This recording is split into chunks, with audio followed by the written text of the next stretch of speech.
What up, y'all? It's the sixth element of hip hop. I'm your host, Reno Noir. This is your co-host right over here, Stu Dog. And we got Raw Talk in the Peace, peace. building. What's up, y'all? Peace, peace. Peace, peace, peace. What's up, y'all? Yeah, man. It is Monday and it is like a big solar eclipse day, right? They had the big the solar. We didn't really see much over here in Virginia, but did y'all get to peep it? Yes, sir, I did. Yes, sir, I Oh. did. I watched it until it went behind the clouds, and then I waited for it to come, and then I got to see it.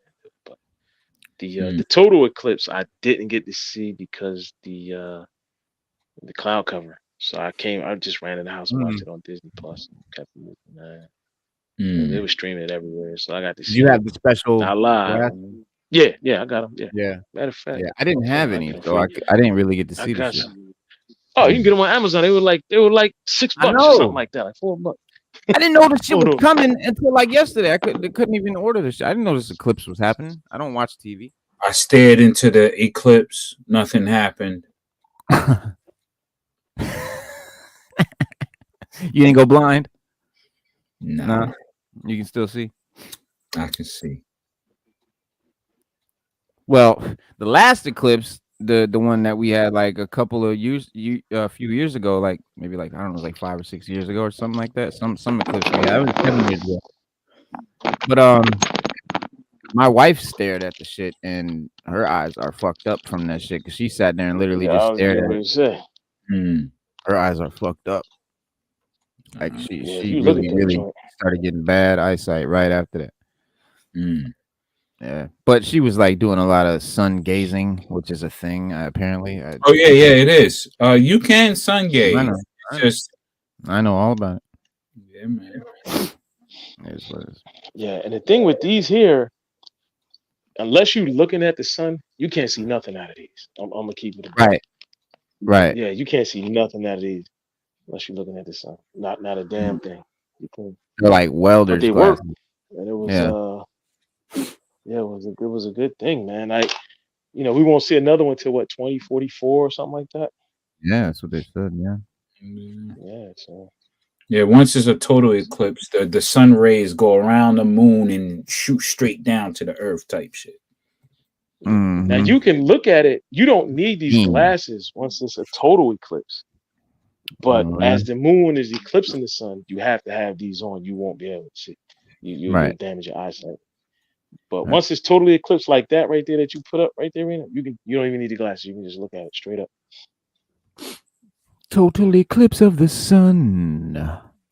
Mm-hmm. Speaking of, yeah, but so yeah, it is you know, our show topic today, we said we was gonna talk about the female Silver Surfer Mm, cast in mm, the mm, Fantastic mm, Four.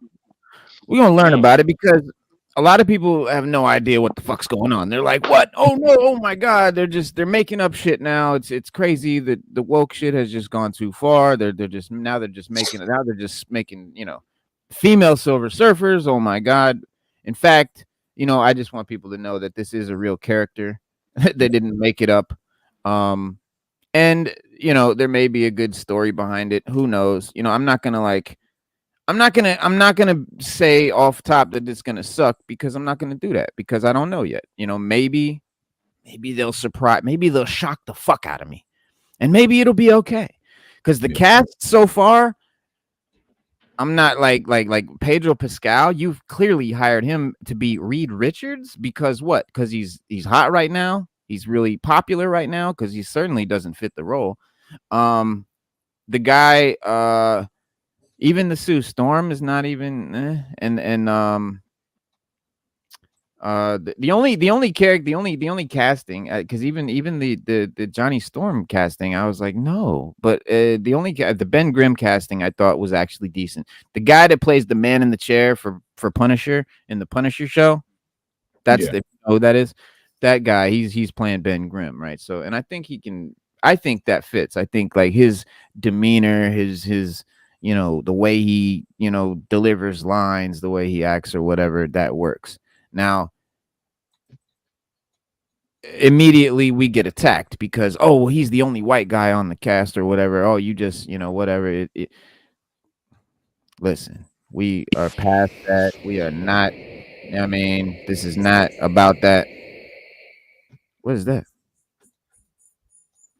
My bad. I don't know what that was. But yeah, that's I not thought what what I we. was like, What the fuck? what?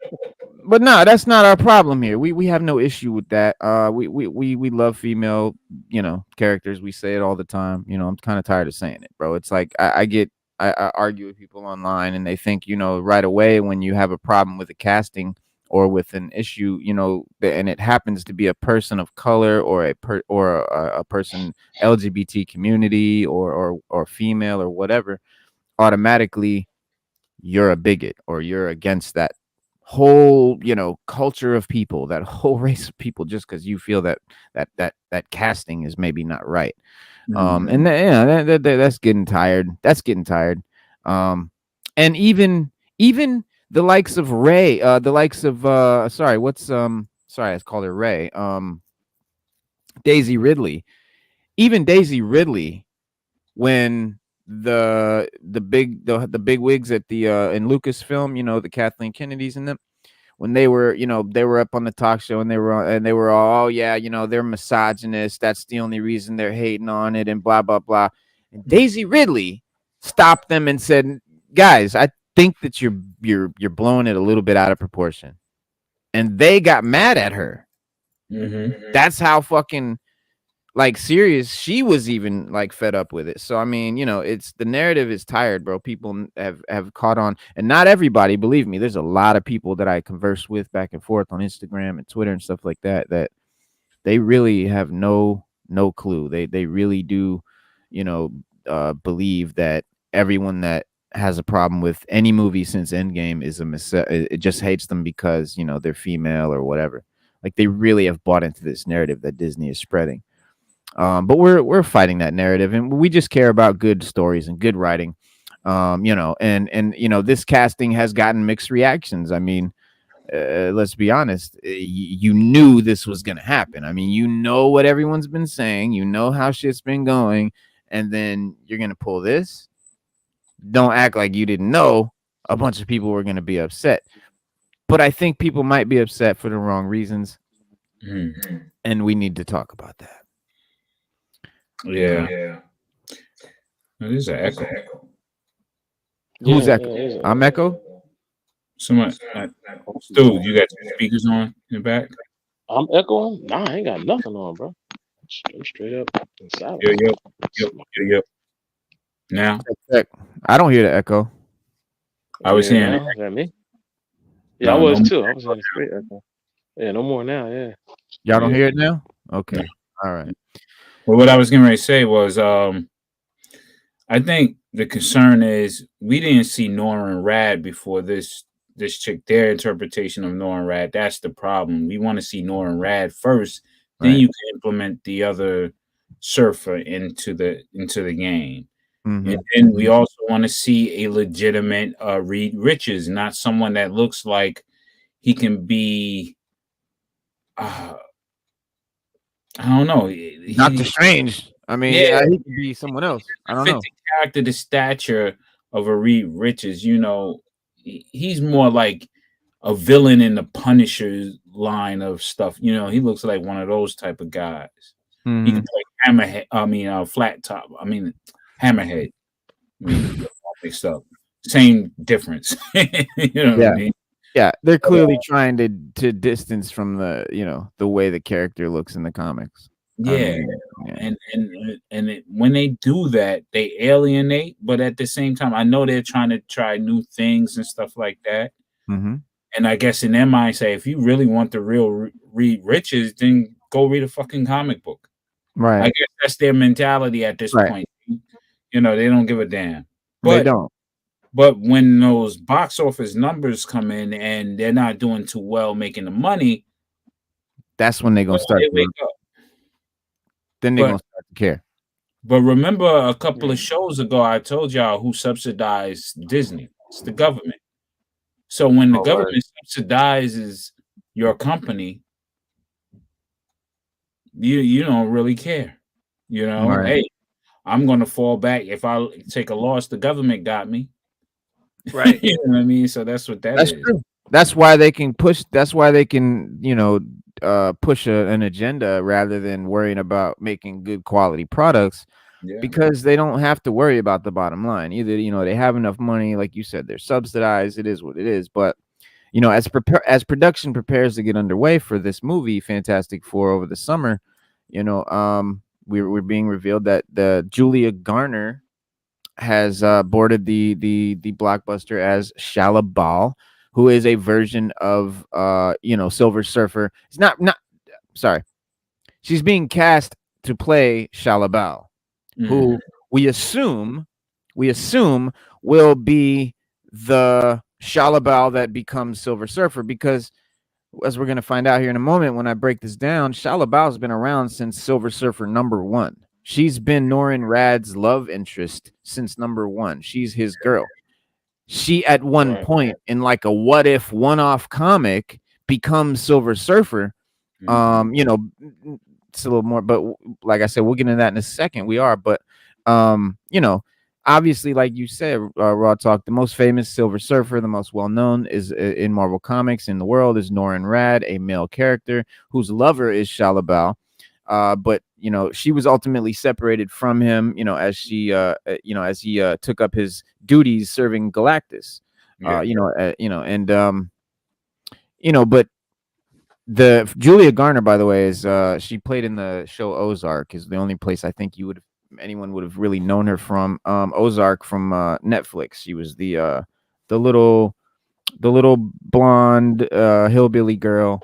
The drug Uh dealer. yeah, yeah. And I think, like I've said many times with the GI Joe Transformers crossover that we're getting, when I feel we haven't gotten a proper GI Joe movie yet, it's the same sort of thing. Is like, we kind of want to see the MCU give us the Silver Surfer, Norin Rad, first, then you can do the one-off.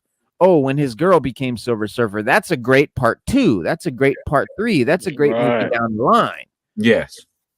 if you want to write it well. But if you're just doing it to make a fucking statement that we all realize is completely unnecessary at this point, then nobody's gonna your movie's gonna flop. But to be fair and to give them their the benefit of the doubt, and not saying anything about the movie, but just so people know who this character is, I wanted to break that down and kind of let people know, what is this female Silver Surfer. Does it come from the comics? Is it real? Did they make it up? And like I said, Silver Surfer is typically portrayed as a male, but the gender bend casting of Julia Garner has definitely earned a lot of mixed reactions from fans. A lot of shit on Twitter, of course. Bisley Brolin says they've destroyed this beautiful movie. Nah, they destroyed it. I like her as an actress, but this just isn't going to work for me. I'm actually a bigger Silver Surfer fan than Fantastic Four, and I didn't want a different version of him. I pass. These are just random Twitter joints. There's a female Silver Surfer in the comics. Literally, this post has her. People will call this woke and not know the source material. In comments like that, yeah, people will just call it woke, not knowing that it's a real character. At the same time, though, it's still woke if they're just doing that character to make a statement when they never even gave us the original Norin Rad.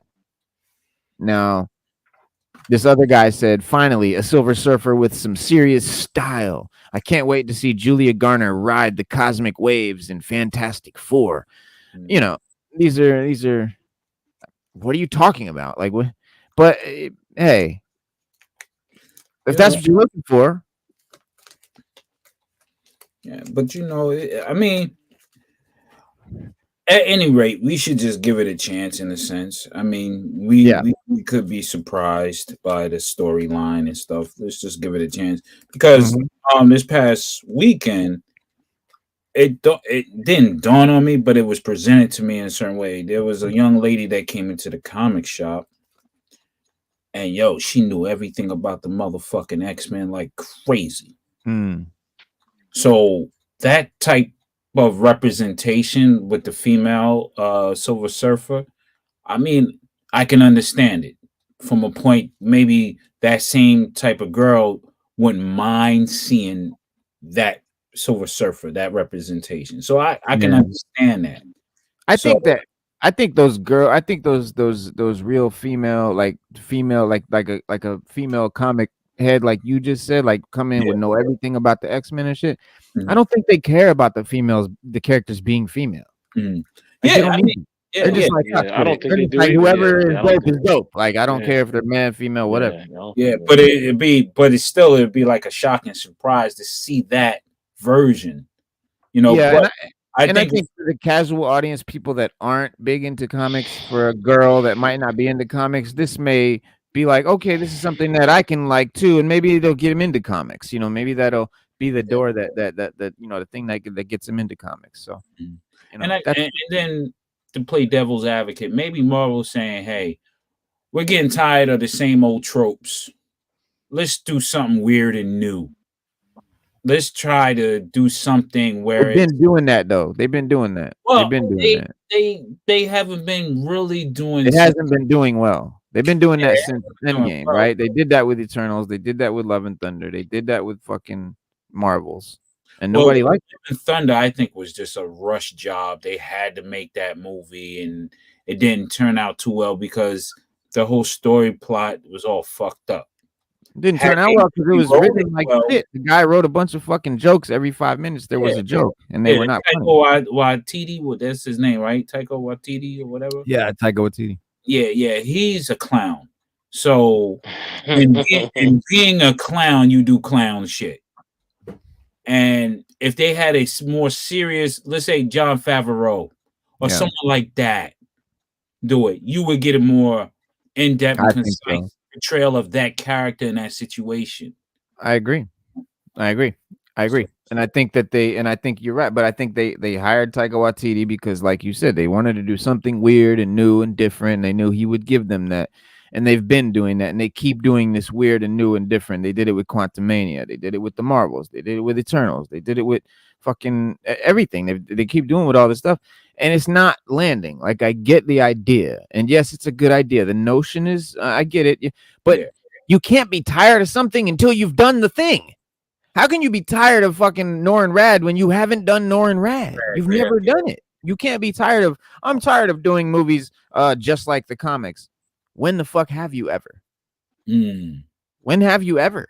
When has any movie ever been just like the comics? You haven't done that, and no one's really asking you to do that. I think though some people like you said, like it's like I want to see the character that I know and love, like because I'm a big Silver Surfer fan. Like I really want to. So it's like I've been waiting for the MCU to finally do the Silver Surfer, and they finally do it, and it's SHALLA-BAL. Like I remember SHALLA-BAL. Yeah, that was a cool story. I thought it was interesting at the time, but damn, I was really fucking excited to see the Silver Surfer. yeah, And yeah, and like that can be can be a shock. And I think they would avoid that and they'd still get to do the SHALLA-BAL movie. They just did the Norrin Rad one first. yeah. It's like for me, I'm the mega X-Men fan, right? But I've never, MCU never did the X-Men. And while before Endgame, I was like, man, I can't wait, man. When the fuck, come on, man, do the X-Men, do the X-Men. Like, this is fucking great. Robert Downey, man, this whole thing has been amazing, man. All these actors are coming in. When the MCU was the MCU and it was hot and every actor wanted to be in it and everybody, it was the gold standard, right? Now it's like actors are like, I'm good. And but back then, I was like, hell yeah, bro, give me the X-Men, bro. Now, I don't want them to do an X-Men movie. I do not want it. Please don't do it. Please, whoever's making movies, whoever for the MCU has been making movies since Endgame, don't touch the X-Men. Because if you do, because if I was a It's a Silver bold Surfer statement. fan, That's this is what I'm a getting. very bold statement. Mhm. Well, I It's a think very if they bold do, they statement, would man. call it. They're gonna change the name to the X people, and Right? That just don't make no sense, bro. That don't. That's taking Yeah, it they too far. do that Like shit. at some point, we gotta just like as a society just calm down and let them yeah, do what they may, and just stop thinking that we're offending people by not including everybody. Like it's X-Men, but there are women on the team, so it Yeah, doesn't make a difference. It's just what they called it. It was just a they name of the call it group. They called it mankind. X-Men. They call it Right. They call mankind, it, but we yeah. are talking about women too. Yeah. Exactly. So you can't, it's just, you know what, man? They just having it. Hollywood is just weird right now, man. It's not just Disney. It's just Hollywood in general. They're just weird right now, man. And they're You've been on watching on the ever set. since the Me Too Right movement. Yeah, ever since the Me Too movement and everything that went down, they just been really, and kicking it with women and empowering women, which we get. But like I always say, Western women are not oppressed. They're free to make money. They're free to own businesses. They're free to do whatever they want, choose whatever they want to do. They're free to do anything. So they're not oppressed. So I don't know where this, all powerful, almighty woman movement comes from in the US because we don't oppress our women in the US. They can do whatever. They can now. Every literally other have as country, much yeah. money as they want. I was gonna Yeah, they say can something. literally do whatever they want, bro. Like it's like I'm really like I think about it all the time. Like you said with the Silver Surfer, they're like, oh, it's like they're hard up to make to just and to just like Reno said Saturday to just deliberately just make men look weak and inferior to women in every aspect. Like why would the history of Silver Surfer is the man. And like Reno said, we could put the woman in there, we might do a part two. But why start off like that? Like when they did Doctor Strange, the whole thing was on America Chavez. No, it is on America Chavez. It was on America, but the movie's called Doctor Strange. But it was on her. And then Yeah. it just didn't, yeah, it just doesn't like, people call it the MCU. It's true. Like Yeah. every character, when you go back and you think about it, every character in there that's strong or did something crazy or whatever, it's a woman, bro. It just has to be a woman. Star Wars, same thing. Mm. Take every Star Wars movie. Rey, first movie. We thought it was Finn when we saw the commercials. We was like, oh man, Finn, yo, woo. Then it was Rey. 3 movies. Yeah. Solo. The movie was going good all movie long. And then the one girl kills the guy that nobody could kill or everybody was afraid of. And then she goes and reports to Darth Maul. Mm. No, there's The last definitely Star Wars, there is man, something to be man, said for it. It's true. It's true. yeah, And bro. also, And it's not like we don't see it. But sorry, yeah, go ahead. I said even with the Rogue One, who's Yeah, the Oh, Rogue One Rogue is One, another yeah, one. yeah. The Which hell is hell, one of yeah. my great favorite movie, one of my great favorite movie. Star Wars movies, yeah. Yeah, it's one of And my that's Yeah.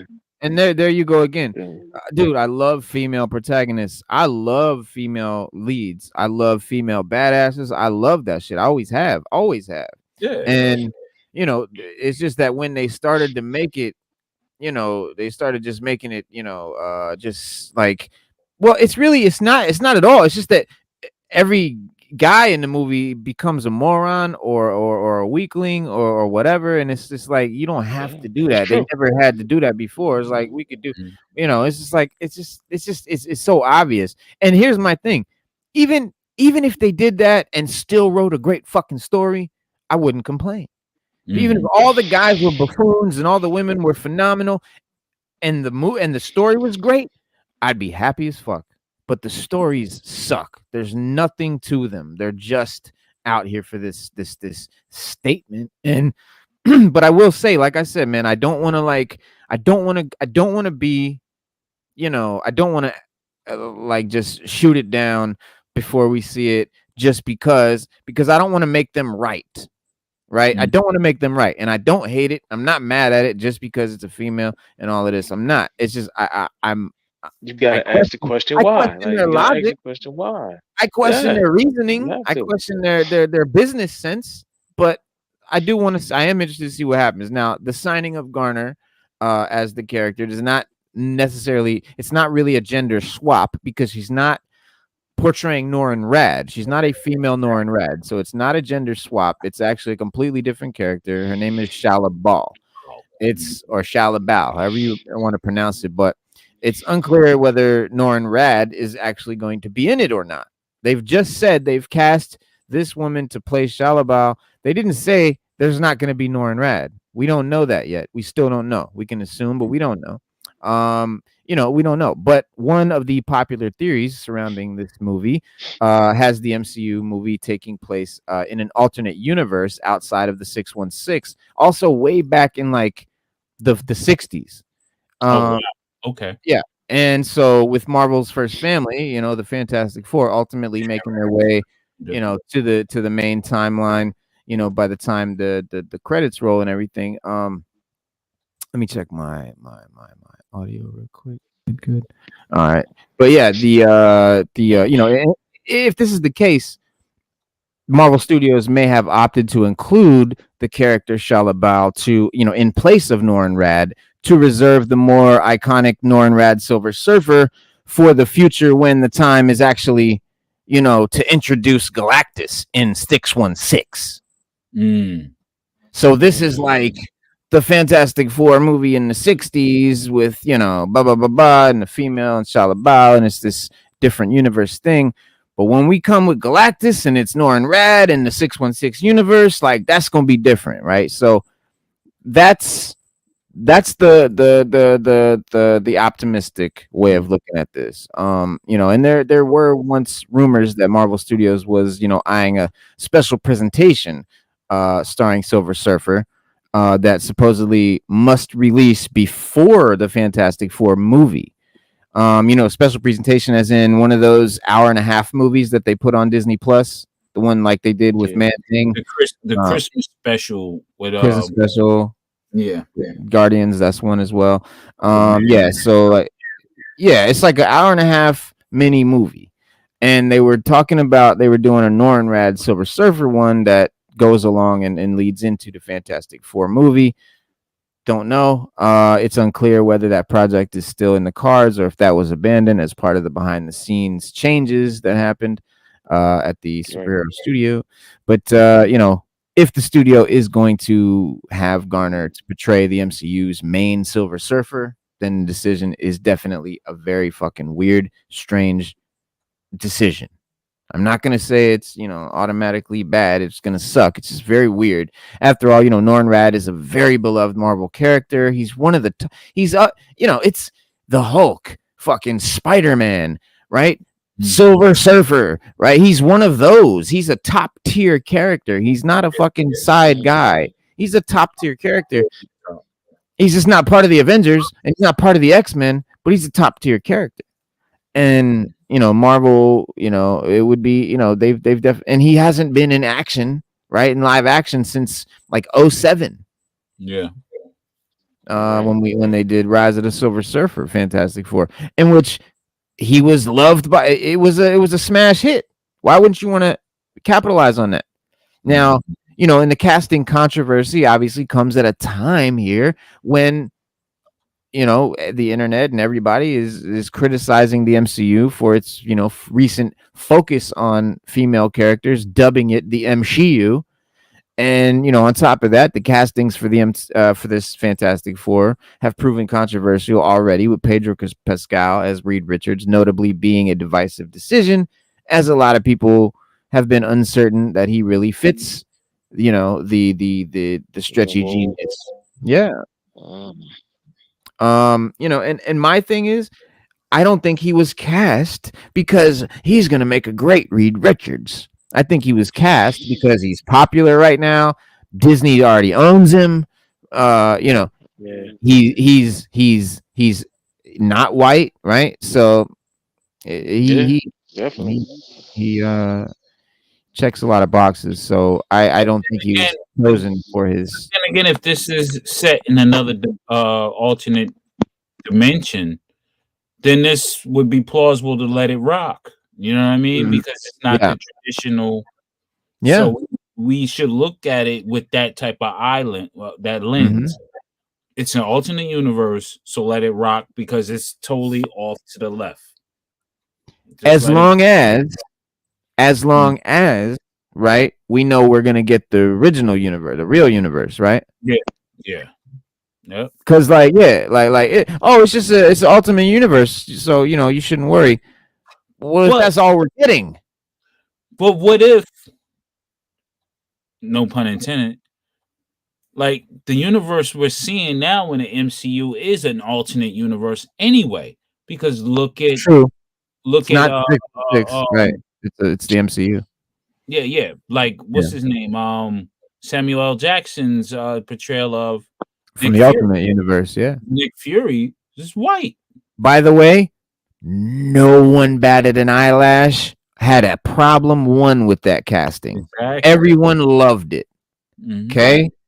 Well, then is the fandom racist? Or was that casting just it made sense and the fucking writing in the movie was good and that's why we liked it? So stop Yeah. calling us racist, stop calling us misogynists, and start taking ownership for the fact that you haven't written a good movie since fucking Endgame. And no, Guardians of the Galaxy don't count because that's my boy. That's my boy Gunn. He gonna kill that.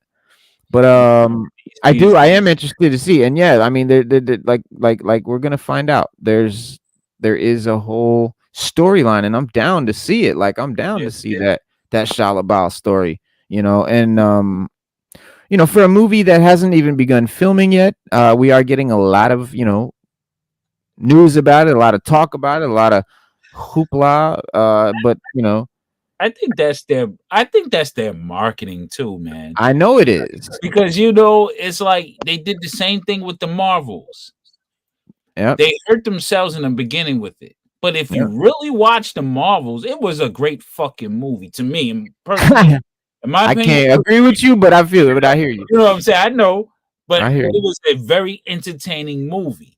I wouldn't say it was deep in shit. I wouldn't say it was deep in the lore of the comics what a real comic head would want.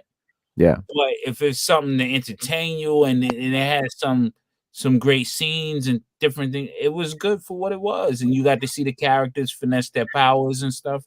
It was cool, So I just think, I mean, give it a chance. We'll see what happens, man. some people, you're the only person I know that liked it, but I know you're not the only person that liked it. I mean, you're just the only one I've talked to, but there are people that like the movie. It didn't do well, financially, commercially, but I don't care.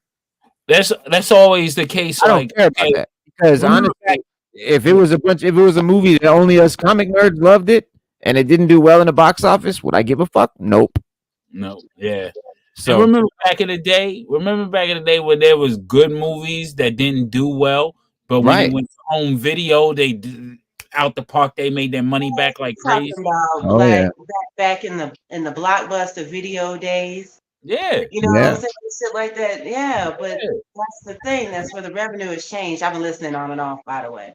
No doubt. That's where the revenue has changed. There is no Blockbuster video no more. There ain't no family video no more. You have to solely rely on the box office and or the streaming. But we're smart. We're not gonna pay for that shit. We hear how I did it in the box office, and we're like, oh, okay, I'll see it out on my own time. Yeah. You know what I'm saying? It's different, man.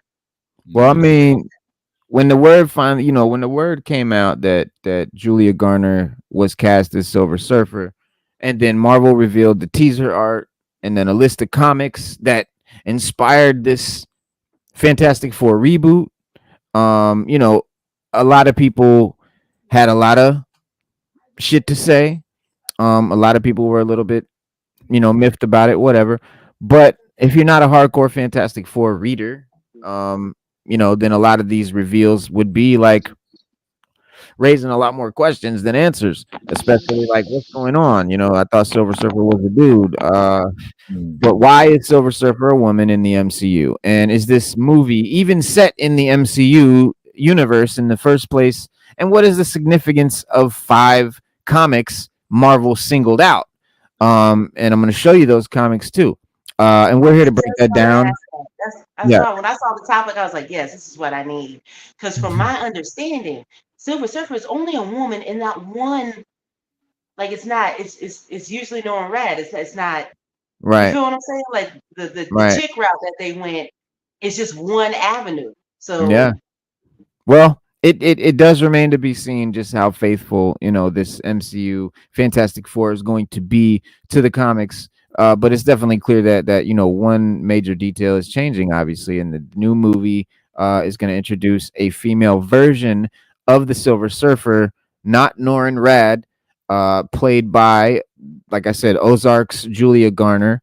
And Silver Surfer, is not the first Marvel character whose gender has been changed for the MCU. Obviously, Captain Marvel's Marvel is also a man in the comics, so that's something else that nobody really had a real problem with at first, because when she first came out, nobody knew shit was gonna suck yet. Because again, Mm. no one inherently has a problem with female characters. That's not the issue. But again, technically, though, Marvel isn't, changing the character's gender in this case, because obviously they're not using Nor and Rad, so it's not really a gender swap. It's just a female version of Silver Surfer that actually does exist. Now, traditionally, Silver Surfer's origin depicts him as Nor and Rad, which is an inhabitant of the world of Zenla. He's not a human. Zenla becomes the largest target of Galactus, a world-eating giant being that fucking floats around space and eats planets. And he basically wanted to eat this planet, and so Norin Rad agrees to become his herald in exchange for him not eating his planet. He said, I will go out for you on my fucking surfboard and find planets for you to eat. So it'll be much quicker for you to find them because he floats around hella slow. I can zip around. I can find you places, and just zip you over there to him. You just leave my planet alone. Galactus is okay. Gives him the power cosmic and makes him a super duper powerful character, Silver Surfer. But he can no longer be with his lover, SHALLA-BAL. He can never, live on, on his planet Zenla anymore and be with his people. Now, SHALLA-BAL is his love interest from Silver Surfer #1. Like, she's there from #1, and I'm guessing some of the Marvel comics they're talking about are more talking about SHALLA-BAL the character than they are the female Silver Surfer. But in this version of the story, it seems that she's the one who makes the bargain with Galactus, right? In this what if version, instead of Norin Rad. So again, it's not like his love interest becomes the Silver Surfer in that world. It's just like that never happened, and she became Silver Surfer instead in this what if thing. So even in the comics, it's not even real. So when people are like, "Oh, it's from the comics," it's really not. Yeah, it happened you see what I mean? Yeah, it happened in the comics, but it's not the character from the comics. That's a fail-safe. Everybody knows the What If series are spinoffs. Exactly. And it's not a clever name. It's What If. It's what if we did, you know what I'm saying? That's a short run series. And it's like what they'll do now when they'll put out, they'll know they got a movie coming out, so they'll rush and they'll put out comics with the shit in it, and that way they can be like, see, it's in the comics. And they'll do that shit right there. Right there. They do it all the time. That's new too. That's yeah. That's very new shit. That's very new shit. But yeah, this is in this one case in particular, this version of the Marvel universe is introduced in 1999's Earth X. So in 1999 there's a comic called Earth X. It's a whole new universe. Really cool stories, great comics. But it's like a twisted version of the Marvel universe. And Norin bestows a portion of his power onto Shala, and the two serve as twin heralds of Galactus, who in this universe is actually hyper evolved, a hyper evolved version of Mr. Fantastic and Invisible Woman's son, Franklin Richards, who is a whole fucking god in Marvel that we'll get into one day when we're talking about. That's my boy. That's my universe. My boy too. But yeah, he's like the most powerful mutant, fucking Omega mutant. But anyway, rumors and speculation point to the theory that the new Fantastic Four movie is set in this alternate universe rather than the traditional MCU. And it would be even like in the 60s, not even in, a current timeline. And it would certainly be one way of explaining the Fantastic Four's absence in the MCU up until now. And this may also be something that they're going to do as well with the mutants, because a lot of great mutant stories did take place back in the day, and it wouldn't even hurt if they made it take place in the 80s or something. That would be cool. But perhaps they simply don't exist in that universe, or maybe, they were stranded in another universe after, that spacecraft that gave them their powers, that space flight that gave them their powers. But yeah, the fact that the movie features SHALLA-BAL, this version of Silver Surfer, remember, it was fucking Norin Rad and SHALLA-BAL. It wasn't just SHALLA-BAL as Silver Surfer. So if they have just her as Silver Surfer, that's not very accurate to the comics, because in the comics it was them, the two of them were Silver Surfers together. And then in the X universe, they had them as the Surfer family. Yeah, Both as the Surfers. right.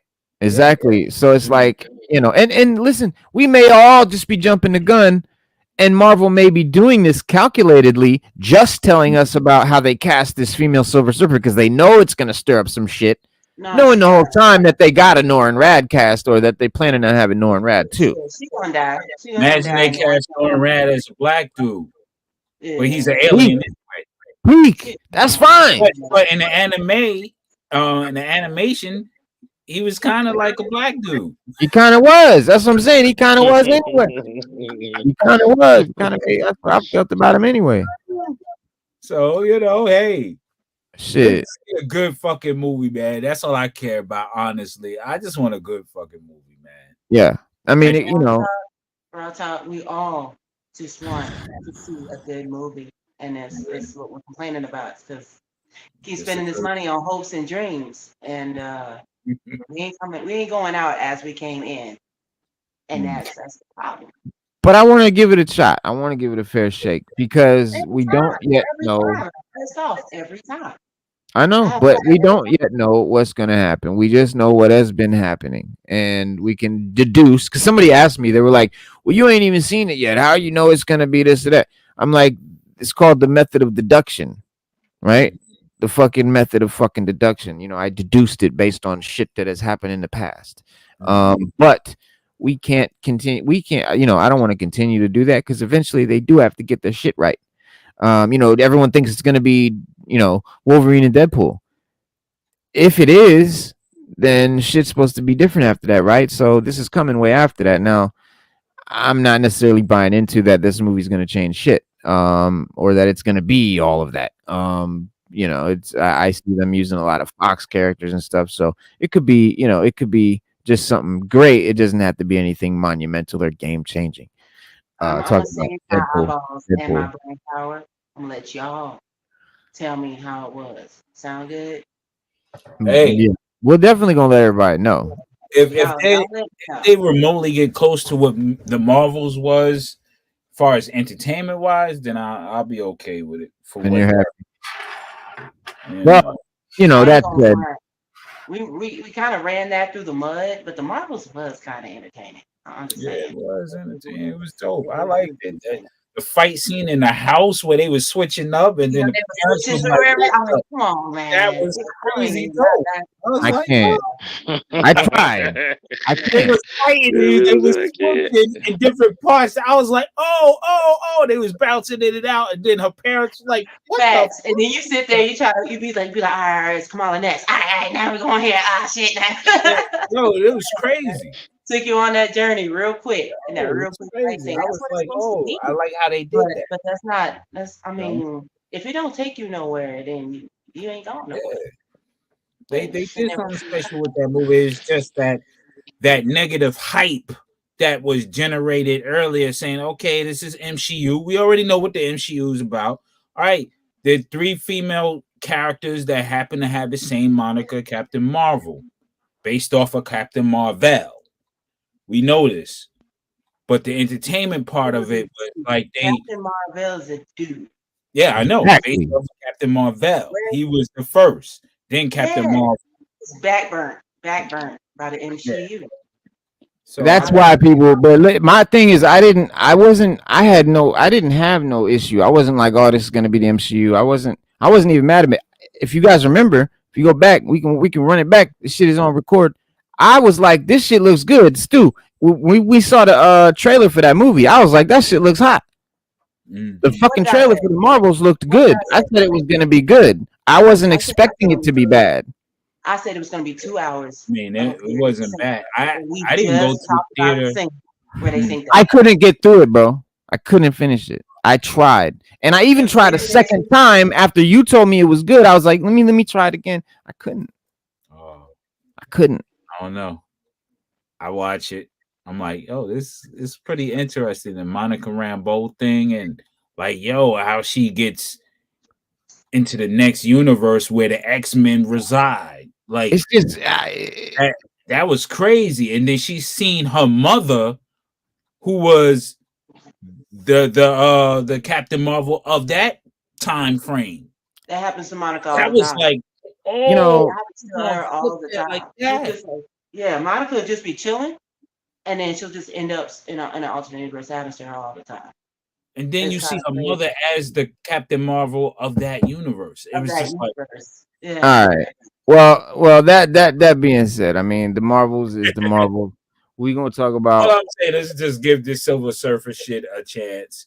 Let's give yeah. it Fantastic Four. Give it a chance. This is Well, I'm just gonna give no. I'm gonna give you the rest of like. Well, I want to tell people like, you know, a little bit more about the character because it is a little bit. You know, right now people just have no idea what's going on, and there are some comics that you know immediately Marvel was like, check these out. You know, and it's just as likely that Marvel made this change to diversify its cosmic heroes, and you know outside of the Guardians of the Galaxy characters like Gamora and Mantis, and recently Val, Marvel's cosmic superhero lineup is definitely heavily male. You know, Nova and Beta Ray Bill, Darkhawk, Gladiator, Adam Warlock. Lots of characters that Vulcan. I mean, I can go on and on and on. Fucking, but you know, rather than setting up an alternate universe, Marvel may just want to level the playing field a bit. And I get that, but I feel like you've done that to death. And it's like at this point, okay, we get it. You've leveled it. Now just get back to just making good movies. And you know, but there's another clue, and that's what I'm hoping that they've done. But there is another clue that Fantastic Four is set in this alternate universe that we've gotten. The recently debuted the following, you know, the teaser. What do you call it? The like a poster of the 4-4 day event, and try and actually hang on. Yeah, there it is. Let me share the screen so y'all can see it. But it definitely is a definite clue that this is, you know, not the current contemporary MCU. You know, this old school Johnny Storm. that was a dope poster. It is, and the images of Joseph Quinn's Human Torch set against the backdrop of New York City, but that skyline is very unlike the one seen in the MCU. There's a clear retro quality, retro futuristic quality to the city that definitely suggests that it's set in an alternate version of New York. And don't forget that, you know, the original Fantastic Four teaser art, which includes this big Life magazine cover from 1963. So they're telling us that the year is 1963. So we know it's back in the day, but it may also be this other universe with a sort of like more a futuristic version of 1963. You know, and the technology and the fashion, you know, sort of taking their own turn. You know, the cartoons, if you think about the cartoons in the 60s, like the Jetsons and shit like that, the 60s idea of what the future was going to be like, which obviously never came to be, but maybe this universe is that, you know. The Fantastic Four themselves may have influenced that, you know, that course through history and gave us the current MCU, you know, but with Pedro Pascal's Reed Richards using his technology to build this bigger and better version of New York City. And then what happens when Galactus comes to consume everything? And what does that change? Does that happen? And if this isn't the MCU, there's no guarantee that Earth will be saved in the end. Maybe Galactus does eat the Earth. Or whatever. But Fantastic Four comics that have influenced this movie. Let's get into that. As part of the 4-4 day, Marvel released a list of 5 comics that have presumably influenced the plot of this upcoming movie. And the list of comics presented in the form of a message from the Future Foundation, and an organization spearheaded by the Fantastic Four that mentors various child geniuses, including Sue Richards and Reed Richards' daughter, Valeria. And this, you know, is like a clue that we'll see the Future Foundation in the movie as well. And it's worth taking a closer look at one of these comics to see, what they reveal about the tone and the plot of the movie. Um, Let me show y'all the Now, covers. it's funny that you brought up the Galactus and the Fantastic Four, because I was thinking in my head, I was like, is that the What Franklin happened to Richards story Pluto? where he sacrifices himself to merge with Galactus and ultimately becomes Galactus to save the planet? Is that the anybody know if that's the same damn story? No Nah, idea. they're not gonna do that. If it was a Yeah. woman, yeah, but they're not gonna do it. As long as it was a man that was involved, they're not gonna do it. That's just how it is right now. Man, we ain't getting no love, man. You're trying to end women's suffrage. I have no idea. You know what would be dope if they did it, if they just stopped like, pissing on our boots and telling us it's raining and just said, look, we have a special section called the MCU where the females Special section. heroines are put to the front. Right, like just say what it is and Nigga, why you present it gotta to us get and Special let us so section. like it or fast, man? not. You talking Right, let about a us like it special or not, because section. Special that section would for be this is for that. the ladies. Listen, listen. They do They it with the when you go on Disney Plus, when you do want to put Disney Plus, they got one. Let's hear it for the girls, and then they got all the movies, which is all damn near Marvel movies. But just do it. Just say it. Like, look, we Nigga, we I don't do watch something special Disney for the Plus. girls, and I this is don't and But we watch make these Stu though, movies. but Stu though, but this Stu. Just have one. But that feeds into the narrative that you're misogynist, that you just You know, don't like we it don't because play it's female nerds, man. Nah, I We don't think want I that think shit. people I think people would I think people would accept it more if it was done that way, letting you know that they're doing it that way on purpose, and then you can still do what we asking for, but just say, 2024, hey, that is listen, we got a couple movies. It's just gonna crosstalk. be all female Yeah, leads and keep it moving. Right. yeah. I'm here. I'm going through the Fantastic Four No, since. sorry. No, my bad. I said crosstalk. Oh, Stu dog. And crossed up. Hey man, it's What's up? Crosstalk. 2024, man. I'm just saying, we done with the special sections and the separated water fountains and shit. They just need to make if you're gonna put a bunch of chicks together in the movie, do it over the like do it badass. Give us a movie we can't deny. But see, that's the Yeah. problem. It hasn't been done that way. That's the problem. It hasn't been That's done what we that way, want. and it's different. But it's different than saying like I get what you're saying, but at the same time, it needs to be done because right now you're telling us one thing, but you're giving us something else. You're pissing on my boots, but you're telling me it's raining. Like mm, that's No. what's going on Why right now. why would That's what's making everybody. That's what's making everybody look like what are we doing here? And that's what If you're gonna do it, then do it. Then make it that way. why Like would just you say, put look, one man. person into one movie when you can take what 40 million and put it into how many movies and just pump it out? And each movie is going to generate money on its solo basis. So in their mind, But they're making it So it makes investment sense. by going the cheap route. The but cheap route. It makes sense, Hollywood is y'all. about it. That makes sense. But you got to understand one thing about Hollywood. They're all about the All right. almighty dollar. So if it don't make no money, it don't make no sense. They will cancel it and move on to something else immediately. So when mm-hmm. you Well, why break it would you down, have to? regardless Why to would you have to? regardless to You how you broke three present it, movies. You broke one movie. well, the Finish Marvels. Let's what you're saying. like Stu. y'all liked it. Y'all liked the Marvels, Y'all but gotta me and stop Reno talking didn't over really each other. dig it that much. Yeah, like me and Reno didn't really dig the Marvels, but you and Raw Talk did. The Marvels released to a mixed review. It had Mm, mixed reviews. It wasn't all positive and it wasn't all negative. It was a lot of positive and a lot of negative. A lot of yeah. people liked it. A lot of people hated it. There was no in between. You either liked it or you didn't. Like Reno said, I couldn't get through it. I watched it. It was okay, but that's all it was. Will it be in my DVD collection? Absolutely not. Why?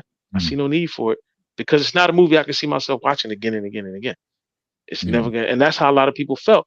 So regardless to how we feel about women and this, that, the other, and the segregation you got to remember something. When Hollywood didn't do that, things were great. We came out with movies with female leads. We came out with movies with male leads. Certain things are just for the boys, and certain things are for the girls, and we need to keep it that way because now you're hitting your target Ah, audience. You're hitting your target audience, but it's not. Stu, It's some not on hot some takes. separation. Listen. It's just you're hitting your target audience, right? I don't sell. You don't sell men bras. You sell them underwear. because we don't wear bras. So you gotta get your target audience.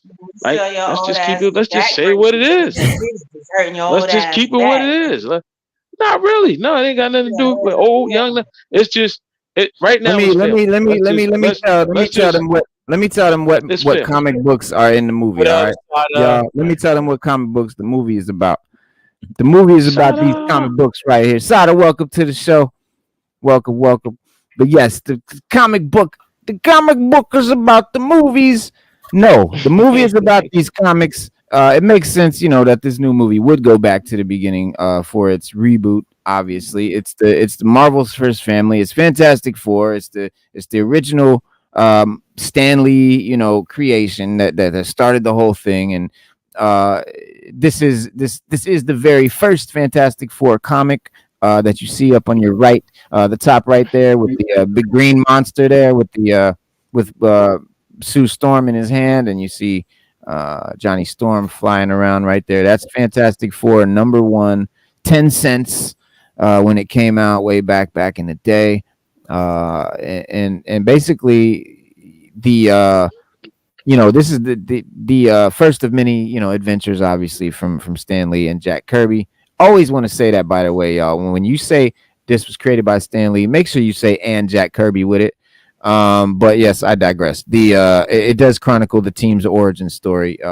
Obviously, the scientist Reed Richards and his girlfriend Sue Storm, Sue's kid brother Johnny, and skilled pilot Ben Grimm. Which I wonder why they have this on the list, because I don't think they're even setting the family up that way in the movie. I don't think it's going to be Reed Richards and his girlfriend Sue and her brother Johnny. I don't think that's how they're going to do it. I think it's going to be different. I don't know exactly how, so I'm not going to say, but I think it's going to be different. But basically, that's how the family is in this comic. They go on the spaceship. This is where the cosmic rays, the radiation transforms them into the Fantastic Four, right? Gives them all these cool powers, except maybe Ben Grimm kind of turns him into a giant turd. And he's not happy about it. He's kind of like, what the fuck? You get to be fucking stretch your body parts as long as you want. This guy gets to turn into fire and fly around. She can go invisible, and I look like a big ass orange turd. But anyway, it's kind of a shit end of the stick, no pun intended. But the issue is notable for downplaying the superhero elements, right? That's kind of what Stan was doing. Is he wanted to make this new story more like a soap opera, more like a drama, more like a story about some characters that you care about, that you know about, a family, right? And not just superheroes. That he was trying to get away from that. That's why he created this family. That's why it's the Fantastic Four. That's why Ben Grimm is not happy with his powers. That's why they argue. That's why they disagree on a lot of shit. That's why they have these like in fights and stuff like that, because he's trying to make everything not just be perfect, picture perfect, right? That's how he creates Marvel. Stan Lee with his ideas, and Jack Kirby with his imagery. But yeah, that could be a clue as to the role that they play in the film. The issue of being notable for downplaying those superhero tropes would become commonplace in the series and in other issues, other titles rather, down the line. But the Fantastic Four doesn't don their costumes and become a full-fledged superhero team right out of the gate, right? There's almost a body horror element to this issue, right, where they're shocking, like when Reed stretches and like all these, it's almost kind of scary and shit, the way they play it out. And that could be how they do it in the movie. They could make it a little bit horror-esque. They may be less traditional, Marvel superheroes, and a more dysfunctional family of like meta-human adventurers that aren't really family, but they are family. Perhaps Galactus comes and forces them to become something more to save the world. But the other issues, the other you've got number 48 and number 50. 49, 48, 49, and 50 rather. And definitely not surprising that they chose these as far as looking into the trio of these comics, because this is the original Silver Surfer and Galactus storyline.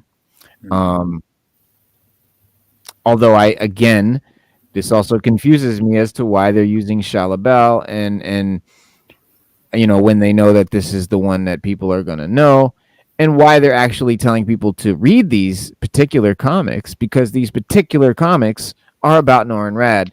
And these 3 issues pit the Fantastic Four against Galactus with, Norrin Radd, Silver Surfer, as, they don't know what he is. He's not necessarily a good guy yet. And the Watcher shows up to warn the Fantastic Four of the impending, doom.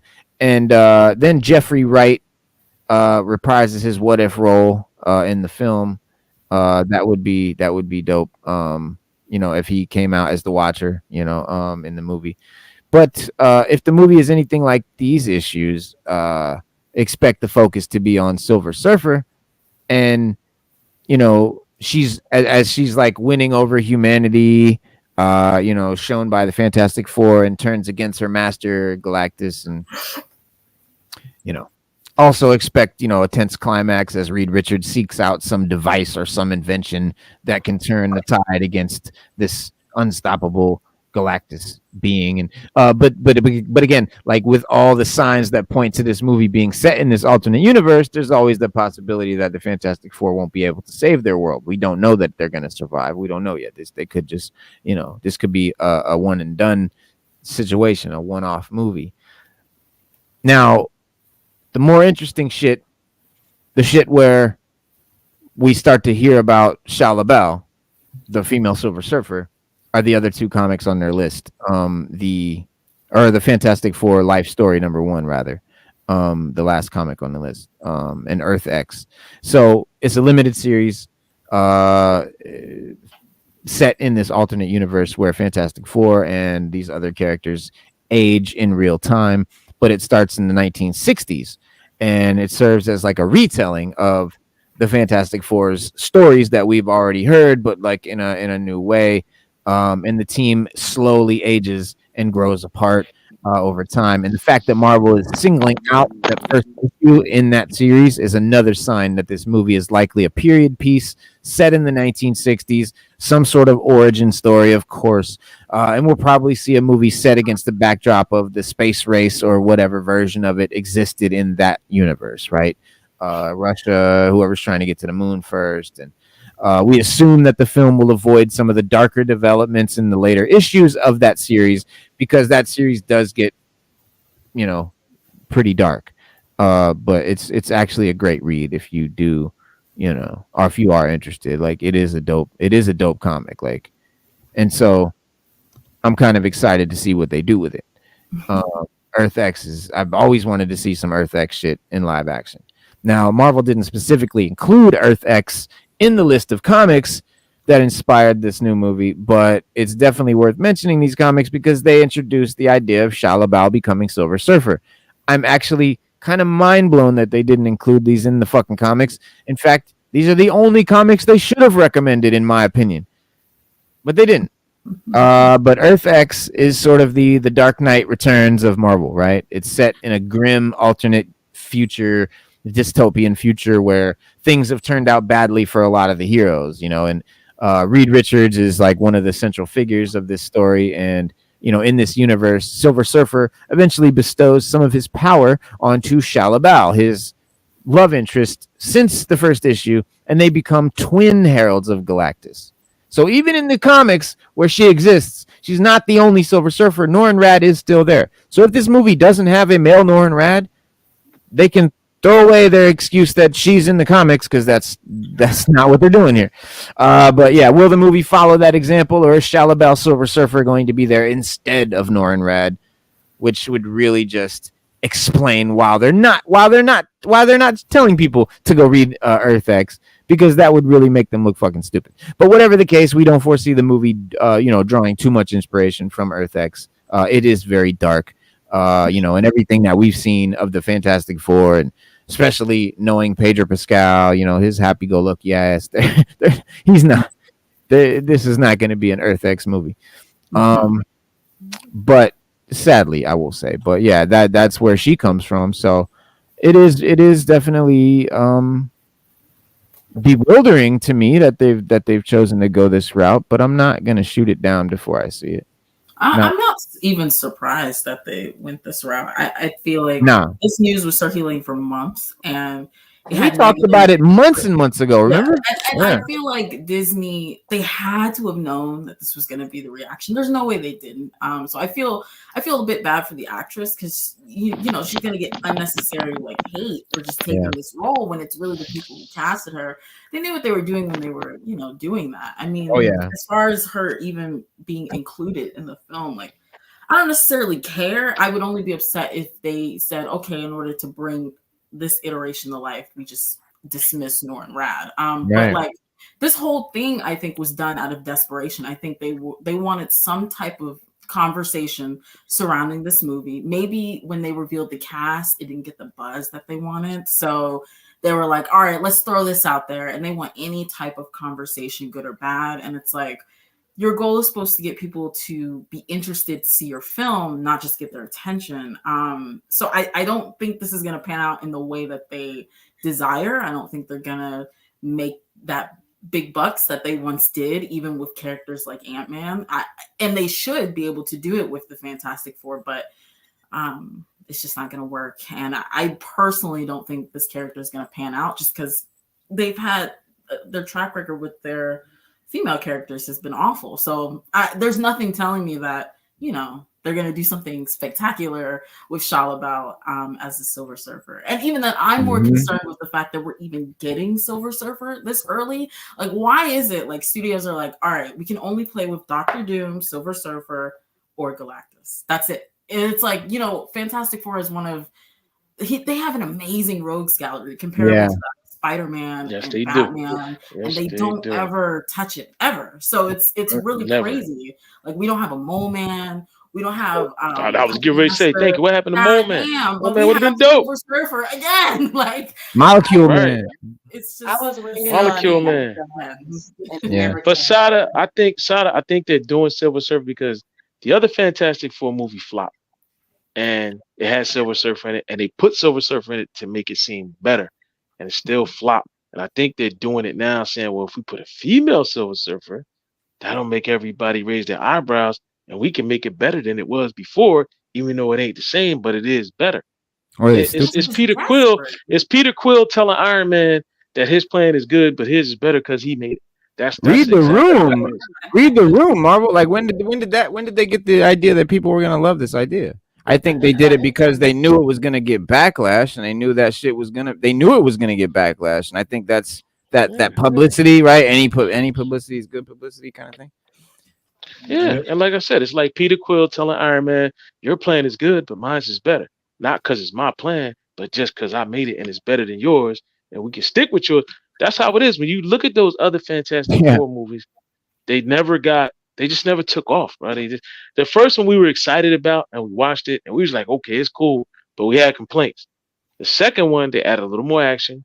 I like the Fantastic Four one. I was just mad at the Galactus cloud. And then everybody complained about that. Everybody was like, yeah, what happened to Galactus? And that just made the movie dive bomb down into the garbage pits of the $5 box in Walmart. Let's try and replicate it again, some odd years later. Golly, they have other people you can experiment with and put in the thing. True. Yeah, this is not have a problem with that because most people don't even know about the rogues gallery. So the general audience isn't going to care. This is not make it a one shot. It's not Marvel being creative here, because if they were, they would dive into those other unknown characters or those more obscure villains and stuff that you mentioned and stuff. Because if they were just trying to be, different or try to do something interesting instead of this is a clear and obvious. Come on, come on. We knew this, and bro, you can go to my Instagram. I don't know how many months ago it was. I posted that they were going to do this. I knew this was coming. You knew this was coming, Pete. But No, but Yeah, I it's thought just they was funny. playing. It's just funny to me. Well, even I thought that they had decided against it. I thought that they were gonna do it, and I thought, okay, they were like, okay, we can't fucking Yeah, do that. Like we know fan made. better. Yeah, fan Um, made, and and they were just then trying to piss Mm-hmm. people off. I yeah, didn't think they nah. were Reno, actually yeah. doing it. I thought it was a Reno, joke. I'm telling you, I think they were somebody went in there desperate. and I'm pitched it. telling you. Reno, Yeah, somebody went in there and pitched it and desperation said, move. "Listen."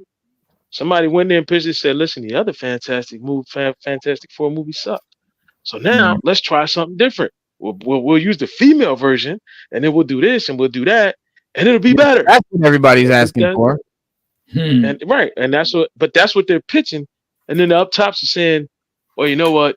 Maybe you're right. The other movies didn't do well, and we tried." And then they just released the one with what's his Killmonger? What's it? Oh God, Jordan. Well, This one. they must not have their finger on the The other pulse. one, that one, nobody liked that one because they race swapped the characters, and Johnny Storm was black, and it just it just didn't pan out.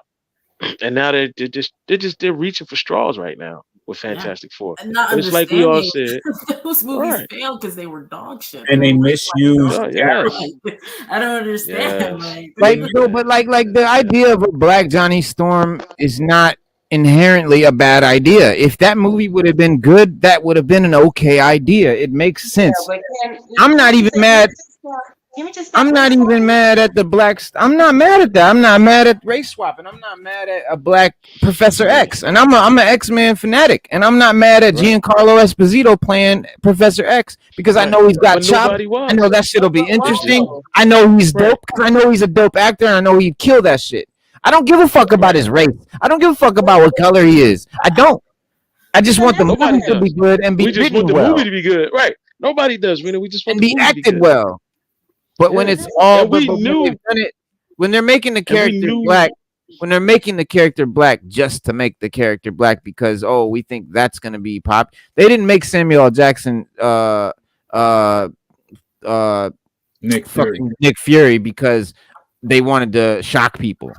They made it because fucking Samuel L. Jackson is dope and he's actually looks just like a character from the comics that was actually yeah, he based do on look him like, yeah, way he looked before the like, yeah, fucking movie. he looked like And the people love the ultimate Ultimate version. Universe. Yeah, yeah, Yeah, people love that. and people love that shit. Yeah, So and no you one had a don't problem with believe it. that there You didn't hear no you don't believe backlash. that Nobody there was are like, "Oh, how come Nothing. they're race swapping? Nothing. Why are they race swapping Nick Fury?" No one said that. No one had no problem with it. No one said shit because it was done well. The actor was good. It made sense. You know what That's could it. have been The race a swapping and good it thing don't make sense is for what I'm saying. Fantastic Four? Yeah. Namor could have been great for Fantastic Four instead of Black Yeah. Namor would have been Why great was for he in Black Fantastic Panther? Four. What the fuck? Yeah. Well, Like, I Sada, understand well, they have Sada, he, beef, but he should well, have been Sada, with he Fantastic was, Four first. Like well, I Sada get really, it. Mhm. well, Sada really, if you look back in the comic book history, Wakanda and Atlantis have always been at war with each other. No, I They do have a understand deep that for history. sure. They do have a deep history, and Namor has attacked Wakanda on numerous occasions. It Like, I makes mean, sense, like but all out war. to debut him in the fan in Black Panther is kind of like what?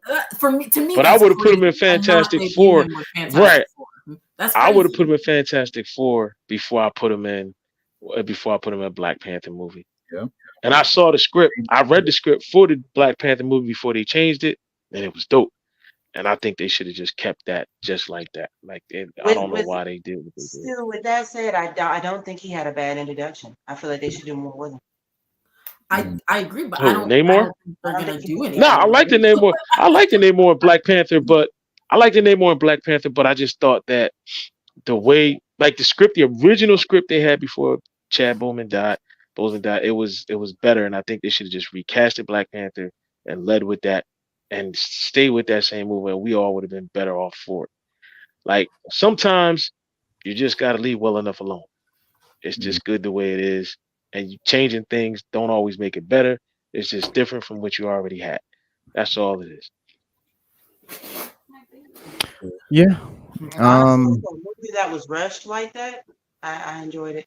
I wasn't mad at it. I thought No, I love Black Panther. I watch. Listen, Bloodshed. I watched Black Panther more than anybody on this panel because I liked it. I thought it was dope because I like Namor. I'm a big fan of Namor. Yeah, But good ass movie. I do think I do think that I do think that they should have just stayed with the original script that they had. When I read it, when I went online and I read it and they put it up on, I thought it was dope. I thought it was a dope idea. The concept was dope. The message was dope. It was just dope, bro. I don't see why they had to change it. Just Yeah, they recast. figured it was You better want to profit off of Chadwick's death, so that's probably why things shifted around. That's why they shifted it Let's be around. real about Yeah. Yep. Yeah. Fact. Well, this is SHALLA-BAL. That's her. They need Kim Kardashian to play SHALLA-BAL. Word, look at it. It's like awesome. Because SHALLA-BAL is thick. Oh, yeah. Yes, she is. Yes, sir. Chloe Yeah. player. Zenla. It says SHALLA-BAL was the true love of Norin Rad, inhabitants of the peaceful world of Zenla. She is the daughter of Andar Bal. SHALLA-BAL met Norin Rad when she was a very young age.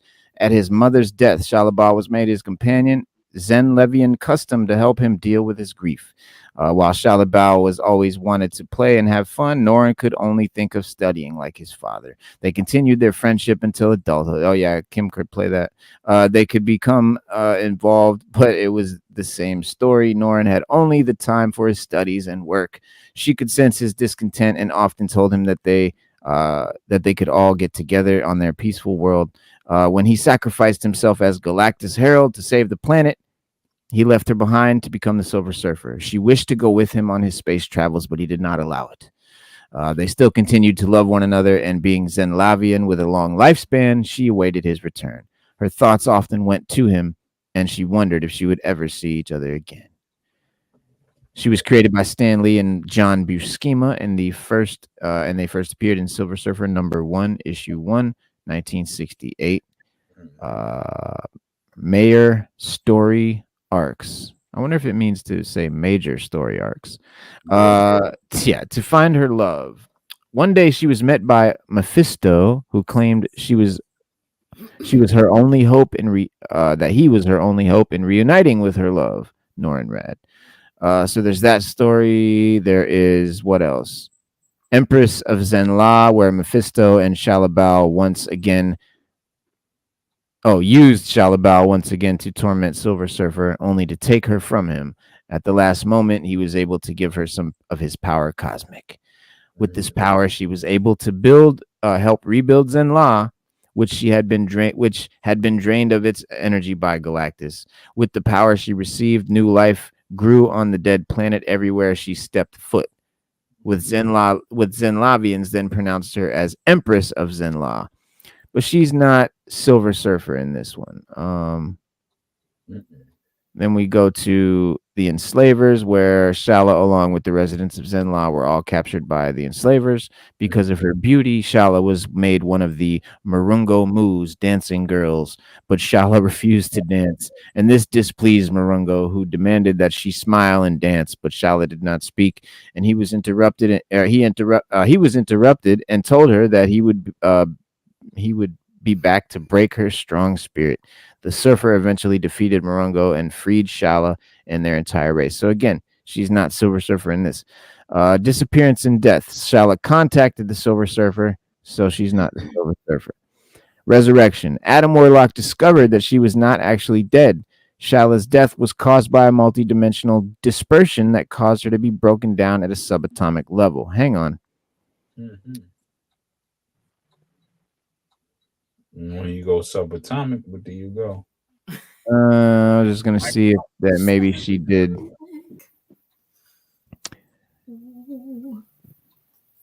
All right. So eventually, Shala grew weary of waiting for her and the Silver Surfer to be together and needed a companion. She fell in love with another dude named Phenon Rad, the Silver Surfer's half brother.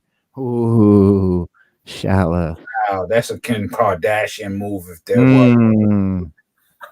Yeah, bro. If ever there was one.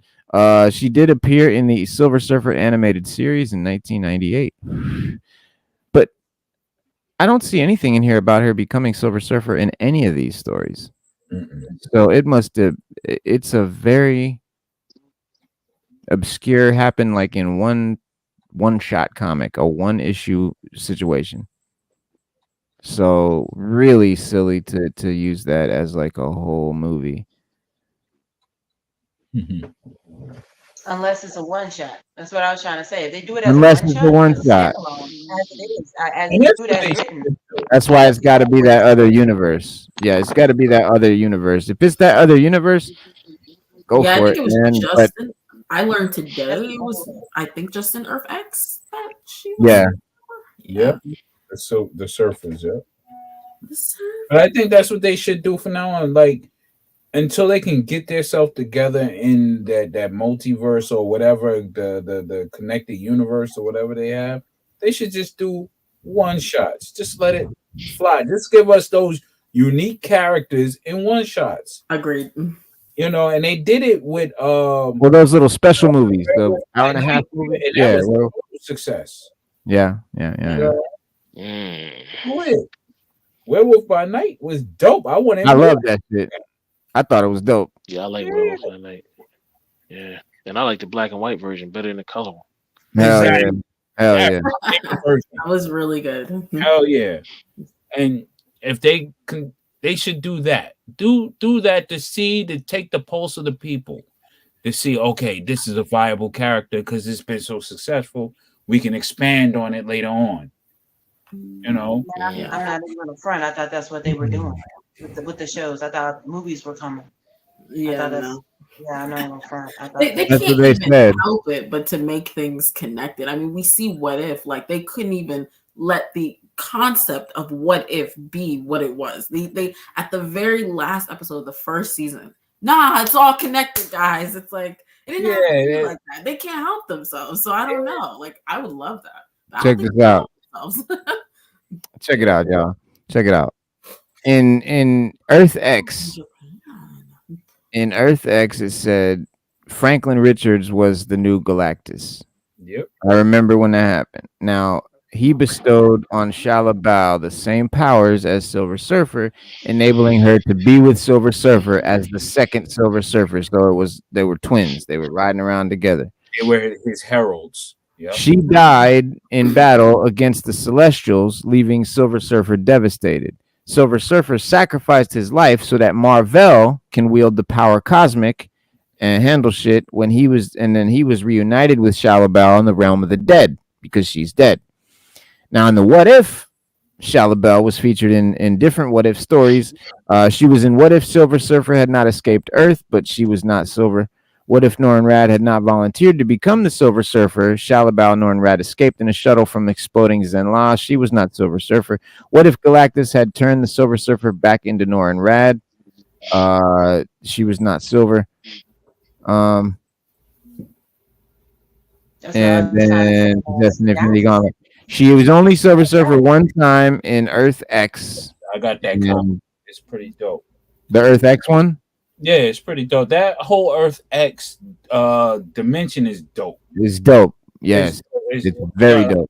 Yo, you even have the 40-year-old Spider-Man, but he has the dad bod and everything. Then you got somebody called Spiders, man. Yo, it's crazy. Yeah. But it's a good universe to delve into. Definitely. You know? Definitely. Highly recommend Earth X. Yep. Earth X, Universe X Universe, and then there's another one. There's 3 of them. Yeah, I had a bunch of them. I sold them all, but the Earth X incarnation of Spider-Man made his cinematic debut in a 2023 film, Spider-Man Across the Spider-Verse, depicted as Miguel O'Hara's Spider Forces. Yeah, he's one of the many hundred, Spider-Man in that movie. Of course. I went on that hunt. I still am, actually. I went on a hunt for that one.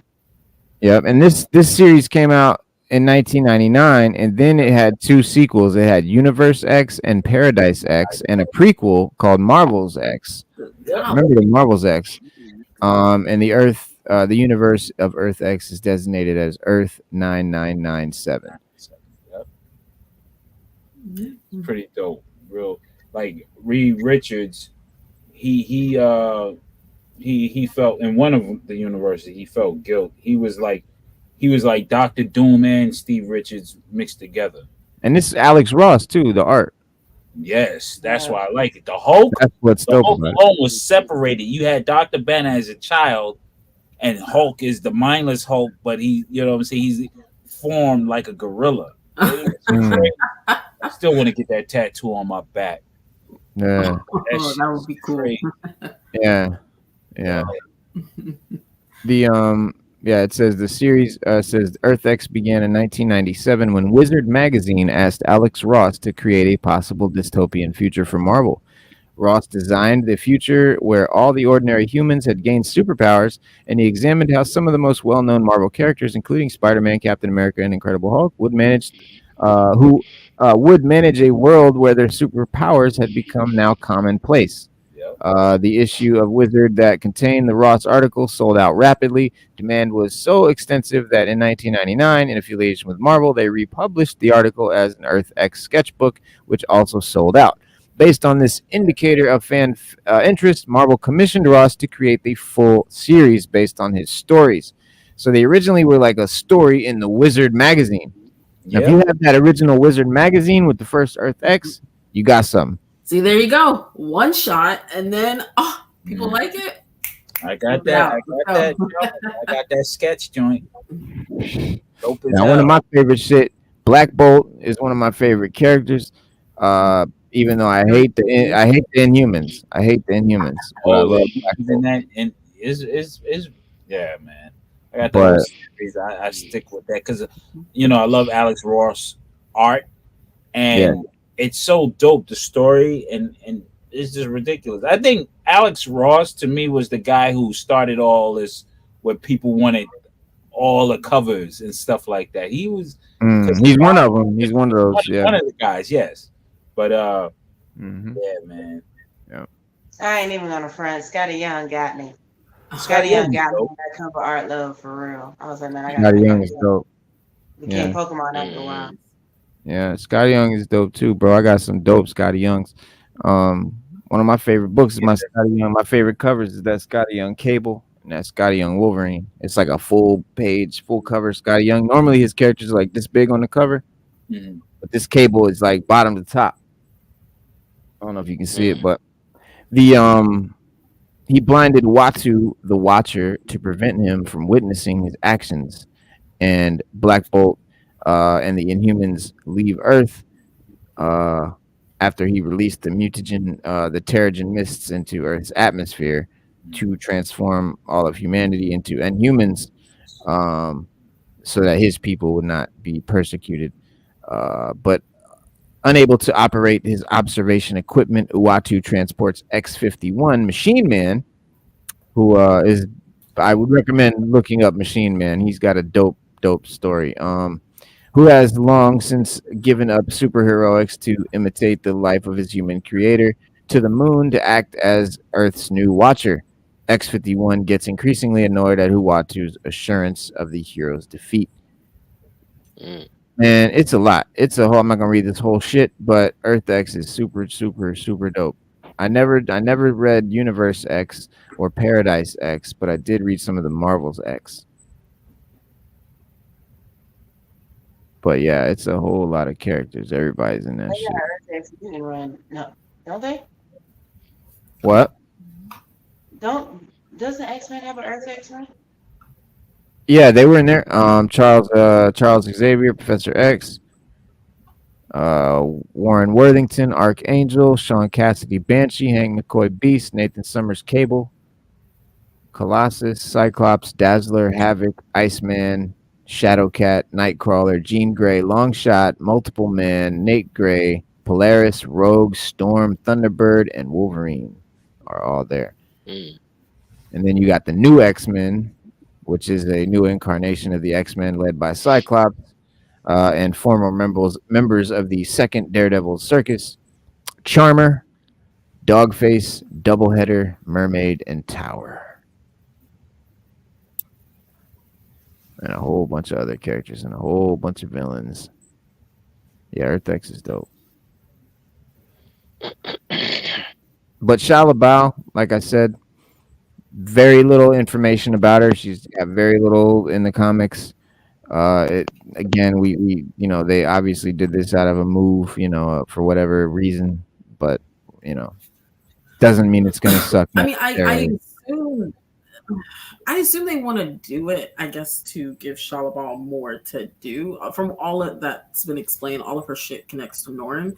But I mean, the problem is like every time they've tried to do that with other female characters, it doesn't really pan out. So I don't know how they think this will be different this time around. Unless they completely cleaned out the writer's room, then I don't really think so. But we'll see. Because it has the Fantastic Four in it.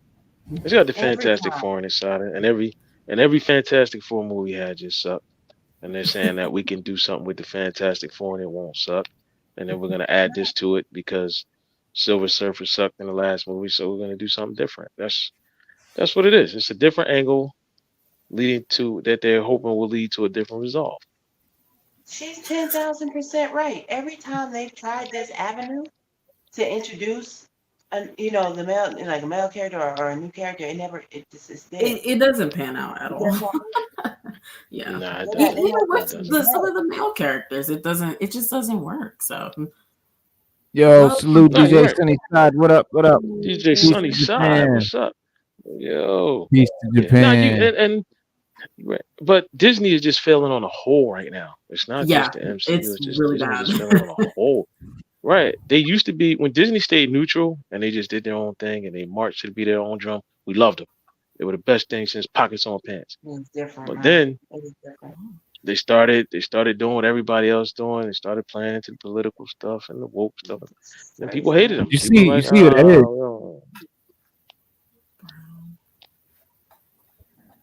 You see how that look? Yeah, I like that look. I need that poster.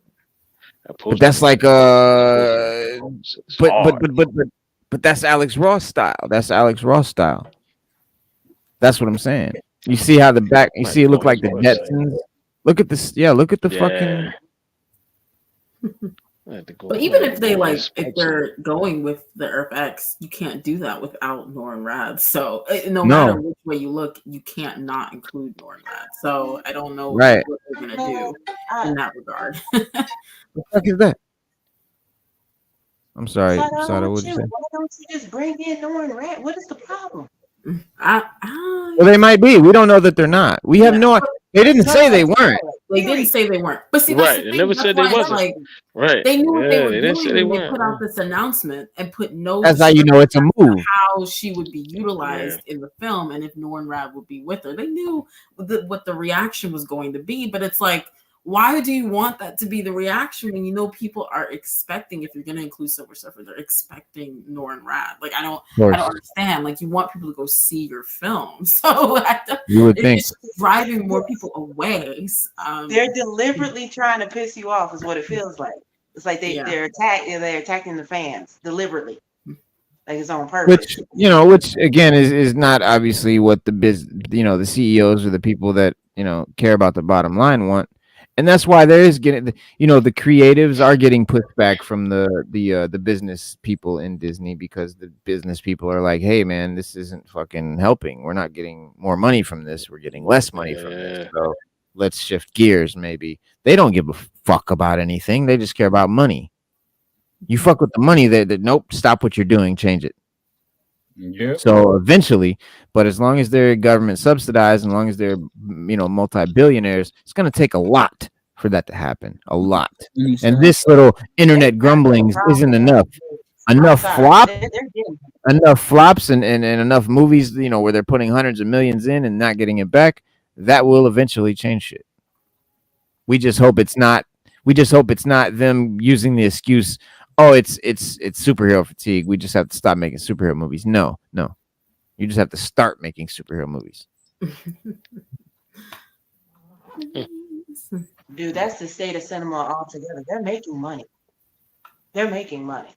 If you're breaking it up into these lame ass movies that they're turning a profit, it just doesn't look like that individually, but in the whole, what you spent on one movie, you spent on three. All three released different dates, different years, all turned this much, right? They're making money. It's unrealistic to think that they're not making any money. So like you spend more and make less, not making money. But look, all big industries, they have a thing where they'll say they're not making money, because who who are we to really know that if we're not inside the industry knowing the numbers? The numbers could be played with. Every industry, they make numbers, but they play. Well, you got to listen to people that aren't affiliated with anyone that would benefit off of it. You know, and they got to know the numbers, the real box office. Those accountants, they got to know everything. And there's no way of knowing. Just like with the music business and other businesses. It doesn't really matter if we know, though. What matters is if they know. If they losing money. That's all that matters. It don't matter if we know if they're losing money or not. They might be lying about it. Yeah. If they really are losing money, they're going to change what they're doing, period. It's like a Ponzi scheme. Like I said earlier, every big industry is subsidized by the government because why? It's an apparatus to keep people cool. Because, not for nothing. The music, the media, the movie and stuff, they're there for a reason. To keep people's mind at ease from what they're really doing. So it's an apparatus of the government, and they have to subsidize them. Look what happened with when the pandemic happened. Who subsidized those industries? It was the government. They gave them the money. It wasn't just people. They're talking about people doing the PPP loans. Those big industries already had their PPP loans before the regular people got theirs. The regular small. Fucking love it. You see what I'm saying? So whenever it's subsidized by the government, it's too big to fail. So they got to keep pushing money into them. So they can do whatever they want now. They've been doing. Look at the airlines. It's all the same hustle, just different ways. So the movie industry is no different. Yeah. It's no different. That's true. So they're going to continue the industry in the name of art. Well, I always said that, Robert Downey Jr., I don't know if it's that he's in the movie that makes it dope or he just happened to be in the dopest movies, but he's in the dopest movies. Any Marvel movie with him in it is the dopest ones. Now, except for that last Iron Man. Except for some of them aren't the dopest, but I will say dope since fucking anything since Endgame, in my opinion. But we never thought he was gonna come back, but I don't know. Apparently he's talking about he would come back. So that money. I'm telling you. He said, speaking with Esquire magazine, Robert Downey Jr. was asked if he'd be open to returning to the Marvel Cinematic Universe following his recent Oscar-winning performance as Louis Strauss in Christopher Nolan's Oppenheimer, which, by the way, he was very thankful to the filmmakers. He said because they let him break that Tony Stark persona and get back to more serious roles and shit. But then he says, when asked, happily, it's too integral a part of my DNA. That role chose me. And look, I always say, never bet against Kevin Feige. It's a losing bet. He's the house. The house will always win. He's coming back. He's going to save the MCU. He saves it. Just like he did in Endgame. He's going to save it, man. I think it would take him, man, to save it, honestly. Yeah. And that's the thing is, though, what's dangerous though, bro, is if he comes back and it's some whack shit, that's gonna be hurting to the legacy, bro. And I don't want that to happen. Here's the clause in the contract nobody sees. When Robert Downey jumps on that screen, your shit gotta be right. If it's not right, he's not doing it. Yeah, he's one of those. Like he's got that type of pull. It's like if I'm gonna be here, then I'm not a part of all that. Just write my executive producer rights and everything involved. You don't fuck around. If Chris Evans wanted to do that as well, he would have that type of pull. So yeah. So and Robert Downey, he's like them old school actors in a sense way. Yo, let's get the gang back together. You know what I'm saying? Let's do it again one more time.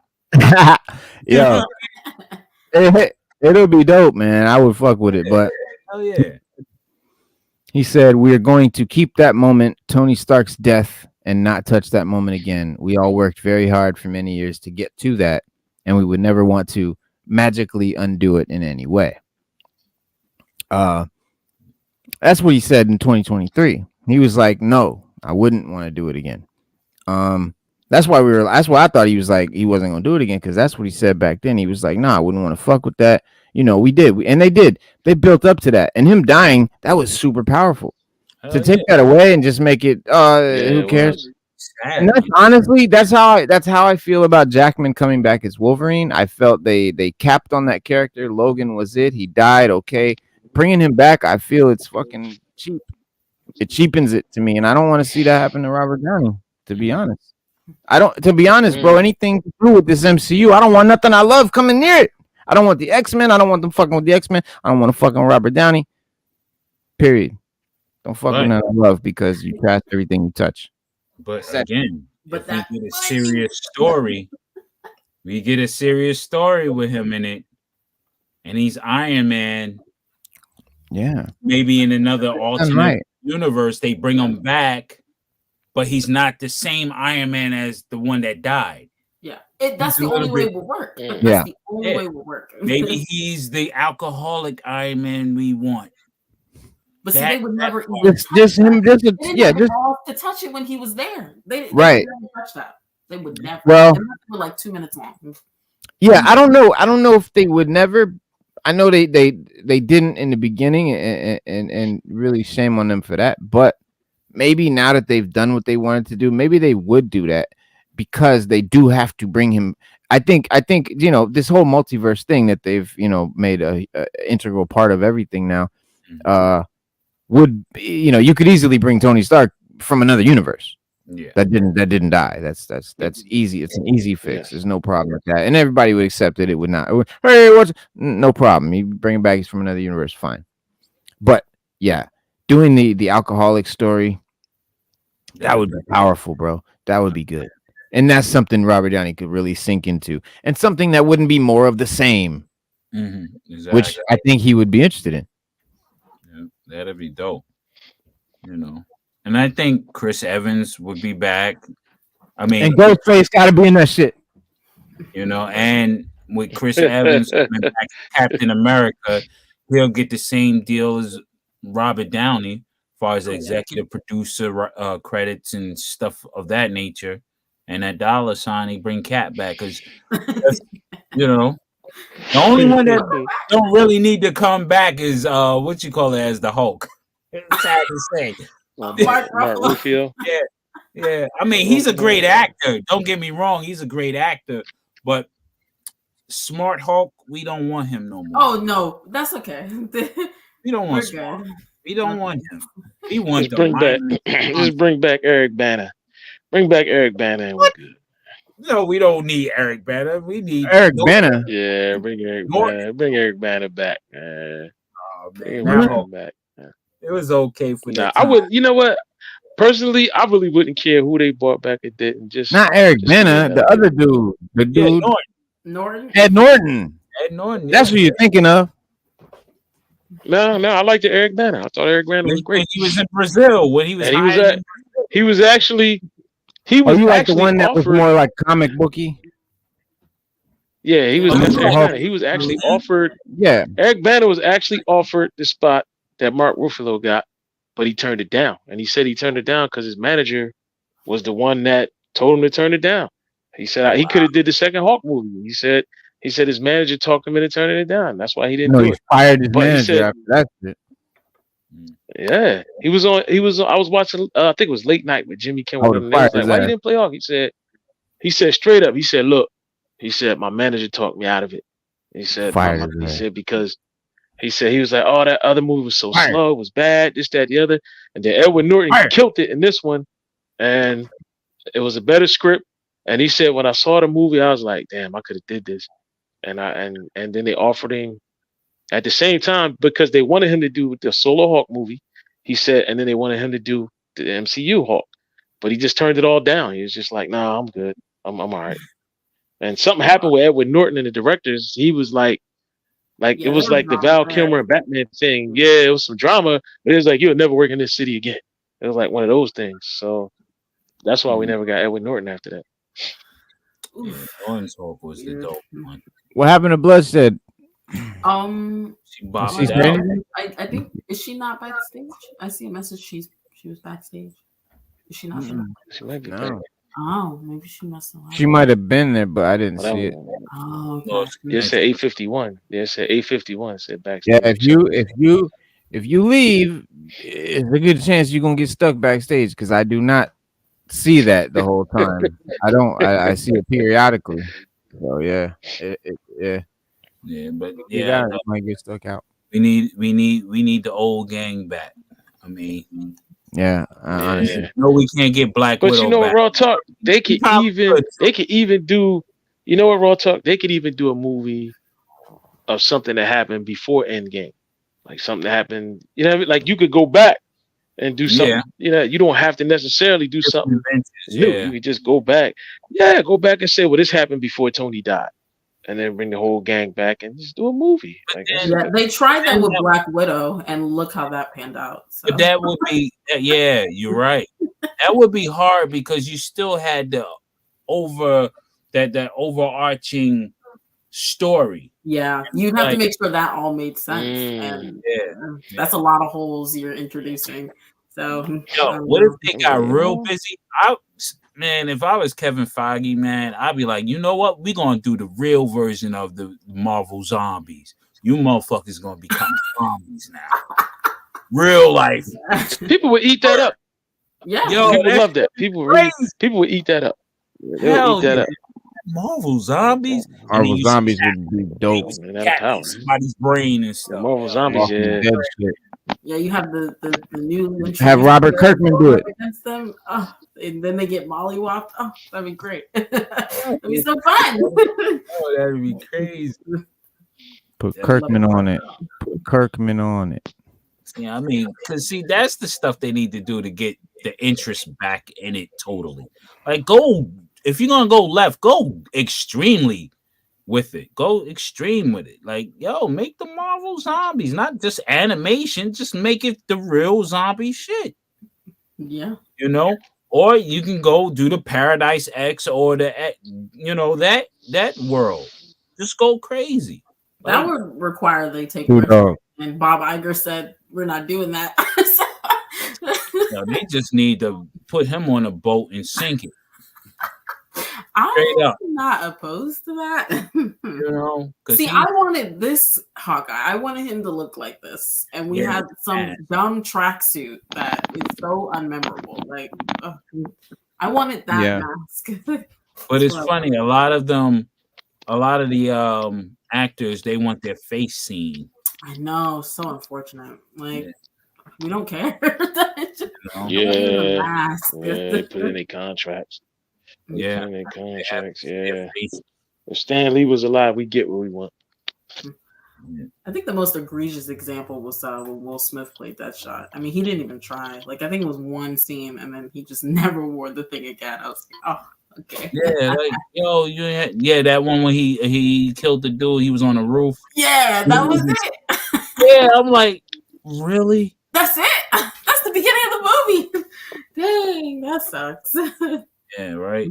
It's just like, that's that ego, man. It's like His excuse was, when I put the mask on, people die. There it is. Of course they died. You did shot. Yeah, like you're a hired. Look at that, dude. That's look, dope. the camera cleared up. Hell He's yeah. dope. It's beautiful. Look at that. Look at those contrasting colors. Shit we don't get in the MCU. All the suits are so like muted. It's so like They're so muted. They're so muted. with Snyderverse, like it's just so there's no color. Everything's so When I look at people's shelf that have the figures and like they've got a bunch of MCU figures, it's just a mudded like big earth tone. It's just everything is just like pukey green and I don't know. It's just except for Spider-Man. when you have but when you have, comic versions, look at how vibrant, they pop, you know what I mean? And they look great on the shelf. I don't ever collect or buy any MCU figures. But yeah, these are the new Avengers because I never really had the Avengers. I never really fucked with the mainstream characters. I would always collect more obscure looking figures and shit. But now I'm getting into these See, look more. at that. Look at them plates. I wanted those plates on Thor. Yeah, Bung, bung, I bung, bung, bung. wanted his helmet with the wild wings. Yeah, like I wanted all of that. Yeah. That would be so cool. Like Crazy. it would have They been so didn't cool. do that. Yeah. I wanted Loki to wear the horns. Yes. Really. And, Like, I mean, who wouldn't have recognized that if you just had it in the shadows and you just had the little everybody would be then we like, got an old dude Loki in the Loki series wearing it. Like, come on, man. yeah. And see Falcon, we Yeah. missed out too. I mean, You he wanted looked like Falcon a damn to bird. look like that? I wanted Yeah. him to look like a bird. Yeah. Yeah, he was Falcon dope. would have been dope if we'd have got that. Yeah, I mean, Look at that. Well, you could thank Zack Snyder for all that because once he did Batman the way he did it, based a little bit in reality, everybody in Hollywood jumped on that, and that's what we've been. But I mean, it was even happening before that. But it no, was Christopher Nolan started it, I think, right? Christopher Nolan. I would say, like, Yeah, Nolan started it. No, yeah, no, Nolan no, started no, it, no. No, Batman 89 started it with that Dark Knight. yeah. But it wasn't realistic yet. The realism started with Nolan, I think. It wasn't really right. It wasn't really based. We still had the 89 was vehicles pretty were still off whimsical. the chain. Yeah, it was fucking what's his Yeah, name? 89 was 89. Tim Burton. No, you got who came out Yeah. first? X-Men came out first. Oh, yeah, and their stuff X-Men was came out. No, completely X-Men came out. black and white. Like their suits. X-Men Yeah, came X-Men out came before out what? first. Yeah, And they were it didn't all come out wearing before black. Batman, but it came out where they were doing all the Oh, black before X-Men MCU. suits. Yeah. With the black with the brown X's stitched into the uniform. That Yeah, yeah. I was like, oh, who are these guys? Yeah, that was tragic, man. Yeah, they all look like bikers. They all look like bikers with powers. It's like a crazy Yeah. biker gang. Hawkeye had a motorcycle, Sky Cycle. Yeah. He had the Sky Cycle because Hawkeye couldn't fly. He didn't have no powers. Him And and, all the other guys would be flying Black around. those joints. Yeah, matter of fact, I did grab a Black Widow too. Yeah, him and Black Widow had them joints. Yeah, I wouldn't have mind seeing that in the Avengers. You know, Shield just had them. Like, yeah, especially because they were agents at the time. Like, go ahead, whatever, take one. But Exactly. if you notice, I don't. All these versions of these characters are not the MCU versions. Even the Black Widow on purpose. That's what I wanted her. Black to Widow. Now that Black Widow was hot. That's a dope Yeah, Black like Widow. I that. love that look for her. I mean, yeah, that's like what I that. wanted. The original look, man. The original. Got the carded one. The carded one was dope too. Yeah. The retro carded one. Definitely that one. Yeah, that was dope. Yeah. I mean, just rounding off the whole team, you got the Hulk. Yeah, you can't really go wrong with him. I don't know about that. Hulk. You gotta get the illest. That Doctor Strange is hot. Yeah, Doctor Strange. Let me show you the Hulk you need there. Let me show you the Hulk. See, that's I wanted those colors that and that Strange cape dope. for Doctor Strange. Like his cape was just not as lively as it could have been. I agree, Sada. That would have been. Raw talk. Don't show it unless you're gonna come off it. That would have been so sick. He got Maestro. He gonna pull out Don't show it Maestro. unless He you're gonna gonna pull come out off it. Maestro. What? You got to pull out Maestro. Don't show it unless you're gonna come off it now, because I know you're getting ready to come off the Marvel Legends. I love the Hulk and Batman, so I had to keep something. Battle of the Hulk. To pull out Maestro. But I like this Hulk. I like this Hulk a lot. This Hulk, baby. I like that Hulk. This is the Hulk, baby. That one's kind of. I feel like those pants are more purple, which I really like. Yeah, I like that one. Purple pants, man. Yeah, I like that one. Which one is that one? This is the one from Marvel Select. This is the one. See, I fucking hate Marvel Select. That's why I don't have it. That's why I don't have it. You should invest in this. But that I would fuck with. He sizes well with your Marvel Legends. Yeah, he does because he's Hulk. Because he's Hulk. Yeah, it don't matter how big he is. Yeah, because he's Hulk. Yeah, I kept him, and I kept. Hold on, let me open this motherfucker. Oh, these are ones you're keeping? Yeah, I only kept 2 out of the Legends and stuff. Out And all I the sold Marvels? everything else. I Wow. sold everything else. Hell yeah. Spidey, yeah. That's It's the Amazing Fantasy 15 Yes. Spidey. Yeah. So these want 2 that. I had to Black. keep, man. Because Hell this yeah. is, you know what I'm saying? The How, OGs. The yeah. OGs right there. Yeah. So Hell yeah. So That's what I'm saying, man. Fuck the MCU figures, man. Word. They just made everything so dry with the suits, like, and even They're the boring. color palette in the actual, like, just the movies. It was just so like so muted. Like, why? Yeah, I mean, I guess they work for the films and stuff, and I guess it would be. I mean, I don't know. I guess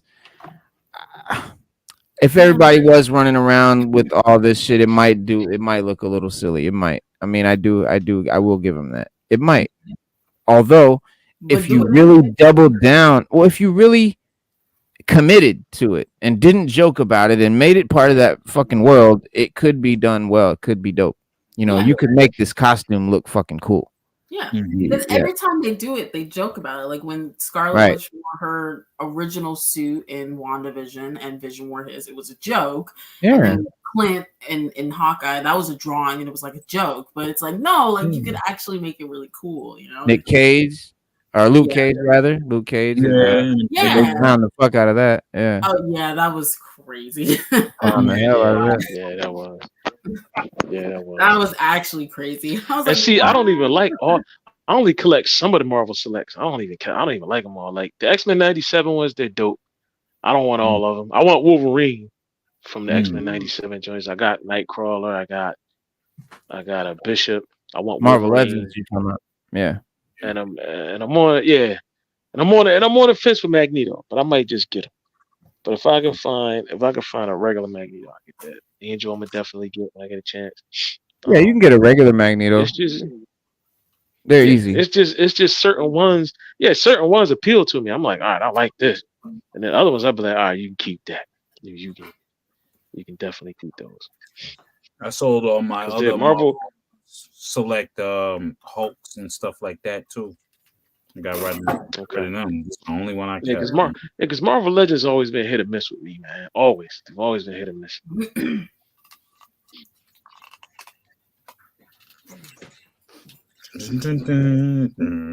Yeah, Marvel Legends have been hit or miss because Marvel Legends is such a vast line with so many eras and stages. I mean, Marvel Legends only got really decent recently, in my opinion. Like before, like if you look at their 90s shit or anything of their older shit, it's like it doesn't really stand up to the newer shit. But I mean, as far as like the full package articulation and everything, you know, the whole package. But yeah, there's gonna be some misses. But I would say that G.I. Joe Classified, you know, is the only line that's been like everyone has been a hit, but I'm not even gonna say that because there's been some misses with that line too. There's been some figures in that line I've totally passed. Definitely. On. 100%. Yeah. So yeah, there's always gonna keeping be it a buck 100. And that's me, and that's the best line out there, I think. But it's easy to say Classified is the best line out there when it's brand new and there's only 100 figures maybe or whatever. No. Yeah. Where we at almost at 200 and something. Oh, okay, 200. Yeah. But I mean, Marvel Legends has thousands. Oh yeah. So that's Well, they've been doing it a lot longer too. Exactly. Yeah. True. And they gave you figure iterations of the Spider-Man, Iron Man. They keep giving you how many Wolverines? You got over 20, 30 Wolverines. You know. Let me see. I got one. Yeah, Reno got pretty much all of them. 5, 6, 7, 8, 9, 10, 11, 12, 13, 14, 15. I got like 16 of them. See? Yeah, I got like 16 of them. And yeah, there's probably another 5 I don't have, but I'm cool. There's like the cowboy hat ones. I don't want it. I don't care about it. Yeah, man. You don't want Cowboy Carter Wolverine? Shit kicker Wolverine is not for me. We're gonna get the MCU SHALLA-BAL, definitely. In the MCU, they come Yeah. You know, you know. it's gonna be a figure I'm gonna pass on, but not because it's SHALLA-BAL. Now, if they give me a SHALLA-BAL comic book version, I'll swoop it up. Oh yeah, most definitely. That's dope. But please let this lead to a nice Norrin Rad coming out. But honestly, though, again, not an MCU one. I want the comic and Norrin Rad, you know, because I know the MCU one's just gonna look a little bit not comic booky, you know. However, they're gonna do something to it. It's hard to change a solid silver chrome, basically, you know, Terminator 2, you know, liquid metal. There's nothing to it, but they will. They'll figure out a way. They'll make it. They'll change it in some way. I mean, obviously, this one they're giving it breasts and making it a female, but even the Norrin Rad one, I anticipate it being different enough that I will probably pass on that figure.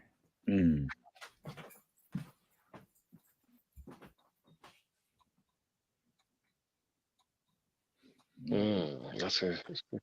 But it's like with classifieds. There's certain ones I want, certain ones I don't want. Same thing with, it's just the same thing with it all. Same thing with the DC multiverse, the Atomic Chronicles. Certain ones I had to have. Those are hit or miss. Certain ones I just had to have. Yeah, they definitely hit or miss. Yeah, and the other ones I can be like, I can live without it.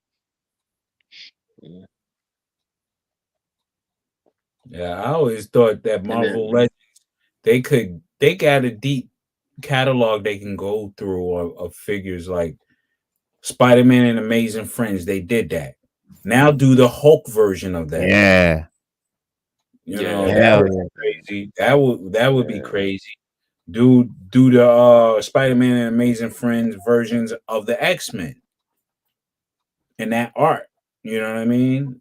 If they want to go deep.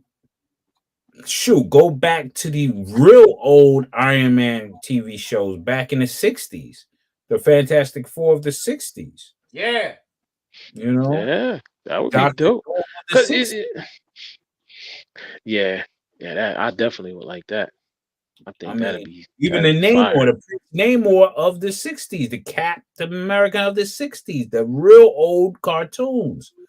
That'd be awesome. Then I could say, I might go jump back in to get those. Cartoons I fuck with. Yeah, just movie live action figures I don't fuck with. It don't have to be comics, but cartoon figures I definitely. I don't like the movie versions. Yeah, the movie versions. I don't even own a Batman 89. Yeah, and I like Batman. I don't even own a Batman 89. I just can't mess with it. I only got the Hot Wheel car 89, but I do have my. That's all I got. I bought all the Hot Wheels cars. Adam West, yes. Adam West, I'm down. I got my Batman. I did. Burt Ward and Adam West. That's all I need. And I got Eartha Kitt. Catwoman from the McFarlane. I'm not giving those up. This is my favorite. Some stuff, man. Those properly. Oh, you know what, Torino? I do have a figure that's my Battle of the Planets. I do. I have Ken the Eagle. Okay. Ken the Eagle. Battle of the Planets. Bought them off of Amazon. I wish they would bring out the rest of them. I think they put out Jason, but I'm not sure. And when I go online, I see characters of it, but I don't ever see it for sale anywhere. So like, I'm always looking for it. I bought the Funko Pops because I like, I thought the Funko Pops was dope, but they only put out 3 of the 5. Yeah, they didn't put 3 out of 5. They didn't put out Tiny and Princess. No, they didn't put out Kia and Tiny. That's the only ones they didn't put out. If it wasn't for them, there would be no Silverhawks. Because that like Silverhawks. Silverhawks basically when they had the same type of I know it's a new video game, a new Indiana Jones game coming out. Oh. Hopefully it's good. I'll take it. It's called Indiana Jones and the Great Circle. Focus. It will have a focus with a focus on next gen graphics. So What about everything else? I know. Well, hopefully it's Unreal 5, but yeah, the game will feature a mix of first and third person gameplay, incorporating classic indie combat moves and a global adventure storyline. Troy Baker will voice Indiana Jones in the game. Why? Why not fucking Harrison? He could pull that off. Set between Raiders of the Lost Ark and Indiana Jones. Okay, so oh, this is dope. Okay, it's set between Raiders of the Lost Ark and The Last Crusade. That's dope. That's a dope time in indie fucking lore, just if you didn't know. Yeah, the indie franchise is one of nostalgia. Those who remember the release of the original Raiders of the Lost Ark have a strong affinity for the saga and look back on it with a great fondness. Yeah. The game is set to launch in 2024, and although there's every possibility that delays could derail the plan, at the time of this writing, audiences should expect to see the game on shelves by Christmas. Oh, wow. The title is an ambitious project which boasts an original narrative and next-gen graphics. Although it might be a Microsoft exclusive, there's a lot to love about this exciting return to the Indiana Jones saga. Xbox needs to do something exclusive. They need something exclusive besides fucking Halo, because, PlayStation has all the goddamn games. No, he's right. You're right. You're right, because Xbox has done nothing but destroy Halo every chance they get, and just give it endless storylines that just nobody wants to see or play. But Xbox, but they do it. You know what it is? They do it. Remember Sega? The reason why Sega was the greatest company in the world, because they had the best gaming ideas. But Sega made one fatal mistake. They never supported their own stuff. That's where Sega failed. They had the best gaming ideas always. And Microsoft was following that same American trend where they come out with this dope machine and they give you all this, that do all this, but they don't support it. They expect a third party to support it. But you got to put games out for it to make people want to buy it. Sega was the first to go online. Yep. Sega did everything. Sega always had the best gaming ideas. I don't care what nobody tells you. Dreamcast, Sega I don't give a fuck. It's an underrated system. Dreamcast was fire. I And ahead of his time. And ahead of his time at that. Dreamcast was way ahead of his time. Sega, that's Sega. Remember when Sega counted 32X? Way ahead of his time. Sega Genesis, Sega way CD. ahead of his time. Sega CD. I remember I had Sega way ahead of his time. I remember when that shit came out, I was like, yo, we playing a movie. When the Sega CD came out and I put that shit in and that shit started loading, me and my boy looked at each other. It was like, it's loading. Because that was crazy. Shit didn't load before. That meant some shit was happening, right? Like, it did. You're right. It did. We playing a movie. Like, oh. But yeah, this shit looks crazy. It says, I'm sorry, Sada, what did you say? No, I was just saying the Sega CDs, it was huge. Like, I saw the video about it. It was huge. I was like, oh my God, that thing must have weighed 5 pounds. Oh yeah, it was like this long. Yeah, it was massive. Yeah, because you had to put the Sega on it. Sega Genesis on the side of it. Yeah. That was dope. It was dope Sega though. had It the was best dope. game It was the shit. Remember the Sega? Yeah. Remember the Sega Nomad? Remember when they came out the handheld, the Sega Nomad? Oh yeah, yeah. They played regular Sega Genesis cartridges. It was a regular handheld that played regular Sega Genesis cartridges, and they just didn't support it, bro. Like, that's just Sega, man. That's an American company. Xbox now is just going into software now. They're not even building the hardware anymore. Well, that's why I don't really care that it's going to be an exclusive, because anything that's an Xbox exclusive, you're going to be able to play it on PC.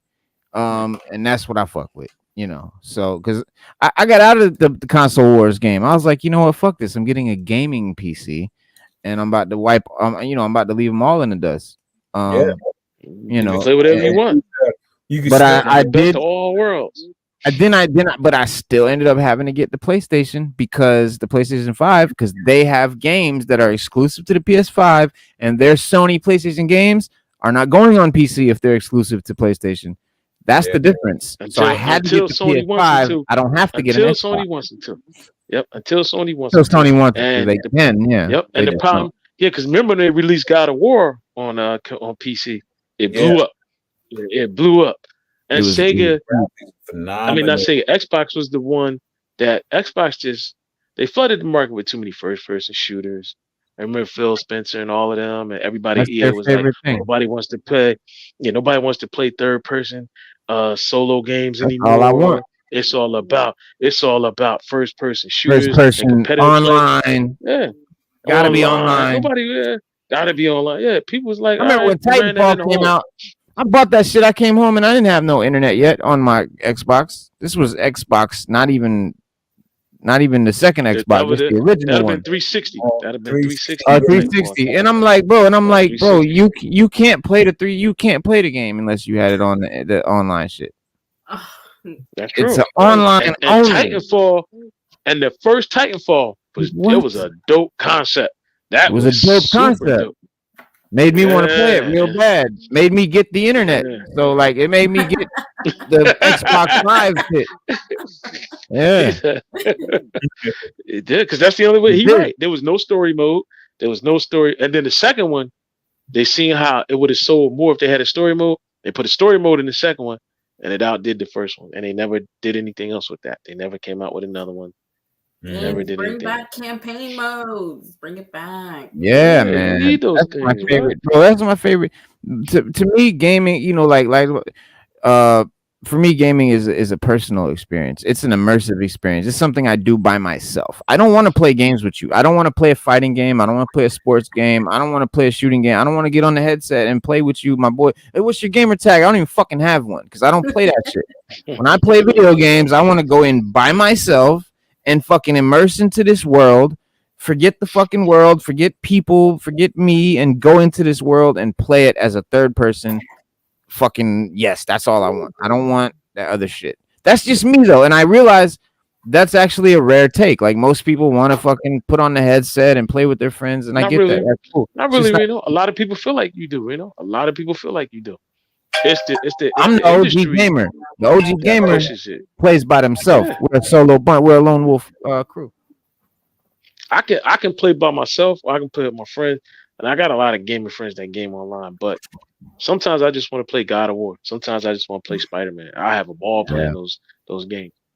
I don't want to be online competitive. Like we play Destiny. We'll be on there some days and we'll be like, let's do a raid. Nobody won't say nothing. They'd be like, oh, and then somebody would be like, well, let's go into Crucible. And everybody perk up, oh, Crucible. I'll be like, look, I'm tired. I don't want to get cheated. I don't want to go into Crucible. I don't want to be cheated right now. I ain't got time for somebody with an aim bot gunning down the whole team. Look, let's just go on a raid, man. Man. Let's just knock that out. Yeah. Let's raid and keep it moving. But you holler out Crucible, everybody jump in it. Everybody want it. Okay, let's go. And I'm not with it, but there is a lot of games that are only on the PS5. So they did do that right. Because for a long time, for me anyway, Xbox was the only way. It looked better, the games looked better, the fucking hardware was better. It was just better, and PlayStation has surpassed it now because of the fucking exclusives. That's why. Because once the hardware got to the point where they were both equal, because it has gotten to that point. The Series X, the 5, they're the same thing. Output wise, but when Sony puts that block where you can't play this game on PC, you have to play it on a PlayStation. They made me buy one, and I guess that's smart business, but it's not like I'm not happy. Like I'm not like fuck yeah. I'm like damn bastards. Every time a game comes out on PlayStation, I'm like motherfucker, because it means I gotta plug in to play. I gotta play. But I like to just fuck with my PC. I'm just a PC gamer. If I want a game, I'm just gonna go on a PC. That's just how I play. Well, you can hook them both up. You can hook up the PlayStation and the PC to the same monitor and just bloop, just switch. Yeah. You can. Yeah. But the first person I ever seen do that was my brother. My brother did that. Yeah. He had a giant monitor. He was the first person I ever seen with a 40-inch monitor, like live. I knew they made him, but he was the first person I ever seen that had a 40, like new. And now you can just put the flat screen TV on your computer and make that your monitor. 100%, yeah, because TVs are monitors now. Monitor, yeah.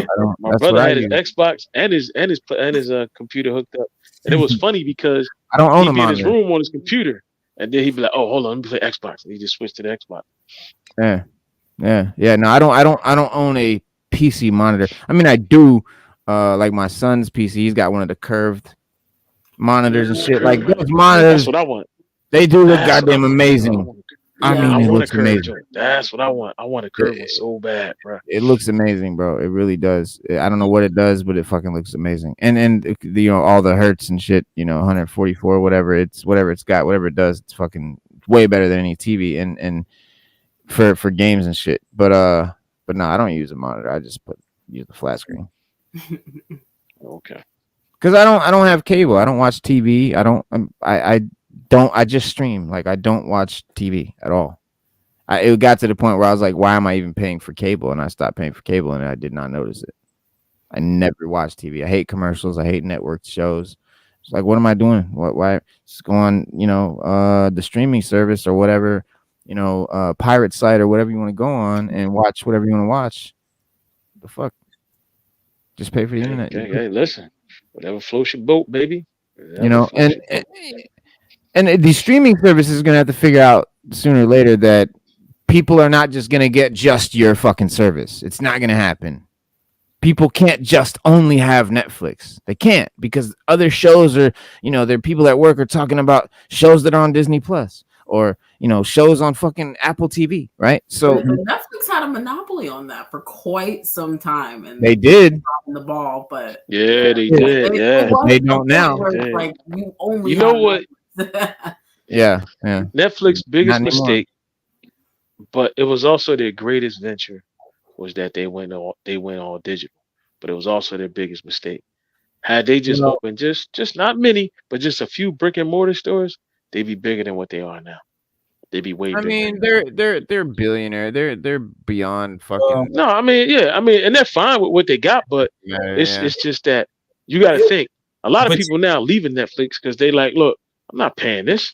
It's over $100 a year. That's what I mean. That's what all of them now.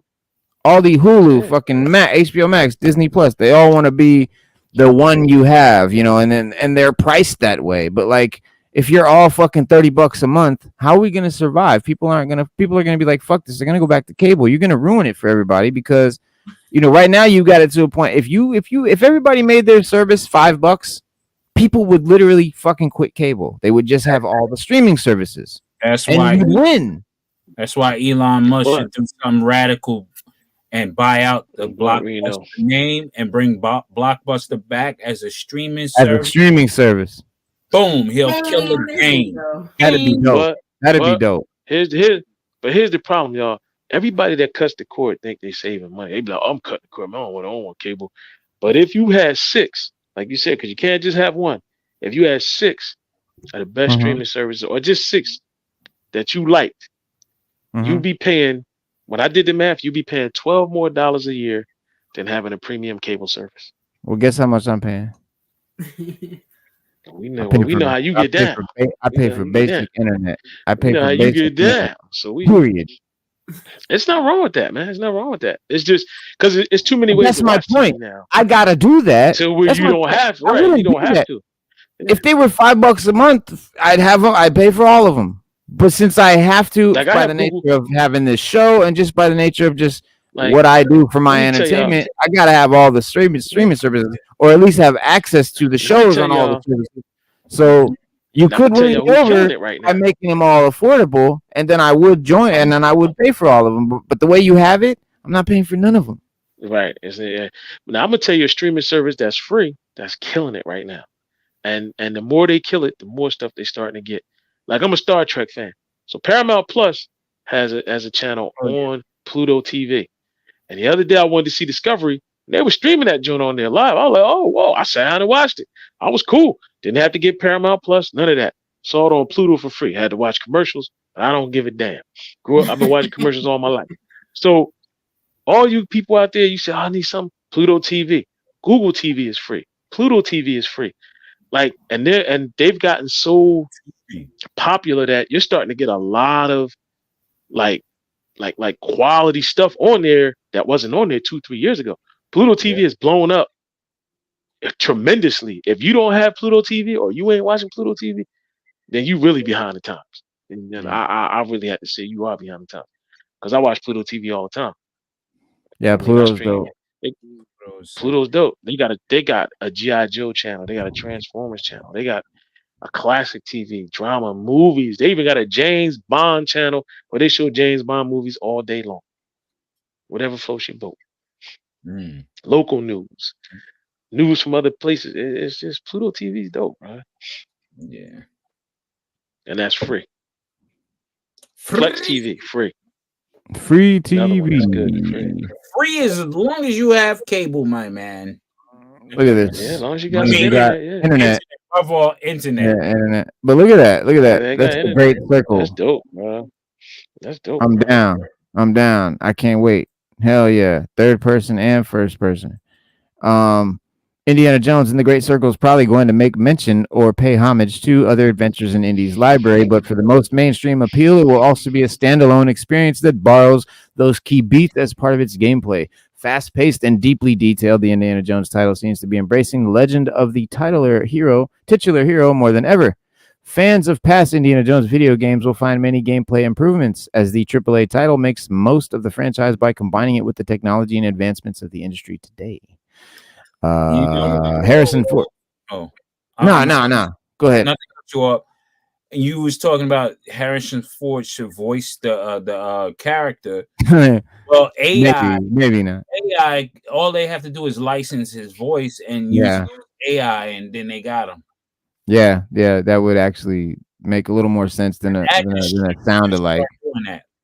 I don't want to sound alike. I'd rather, like in some cases, I think AI is actually useful. Like if you want to hear an actor's voice that maybe is no longer with us, that's cool. Yeah, but like yeah. but like doing some false, fugazi shit. Nah, we don't want that. We don't want no fugazi AI shit. No. But No, yeah, but some shit like that, what's his name? Val Kilmer with the voice thing. His shit is fucked up. Yeah. But it'd be dope. He could now do movies with AI doing his voice. Or whatever, but yeah, I think though this game could be dope though. As long as it's got a cool cast and shit like that. Indiana Jones games in the past haven't been much, and it, in my opinion, like movie-based games are usually not that good. But this is not a Raiders of the Lost Ark game or a Last Crusade game. It's a game that takes place between those movies, and it's its own thing. So that means it could be good. It's not a movie game, right?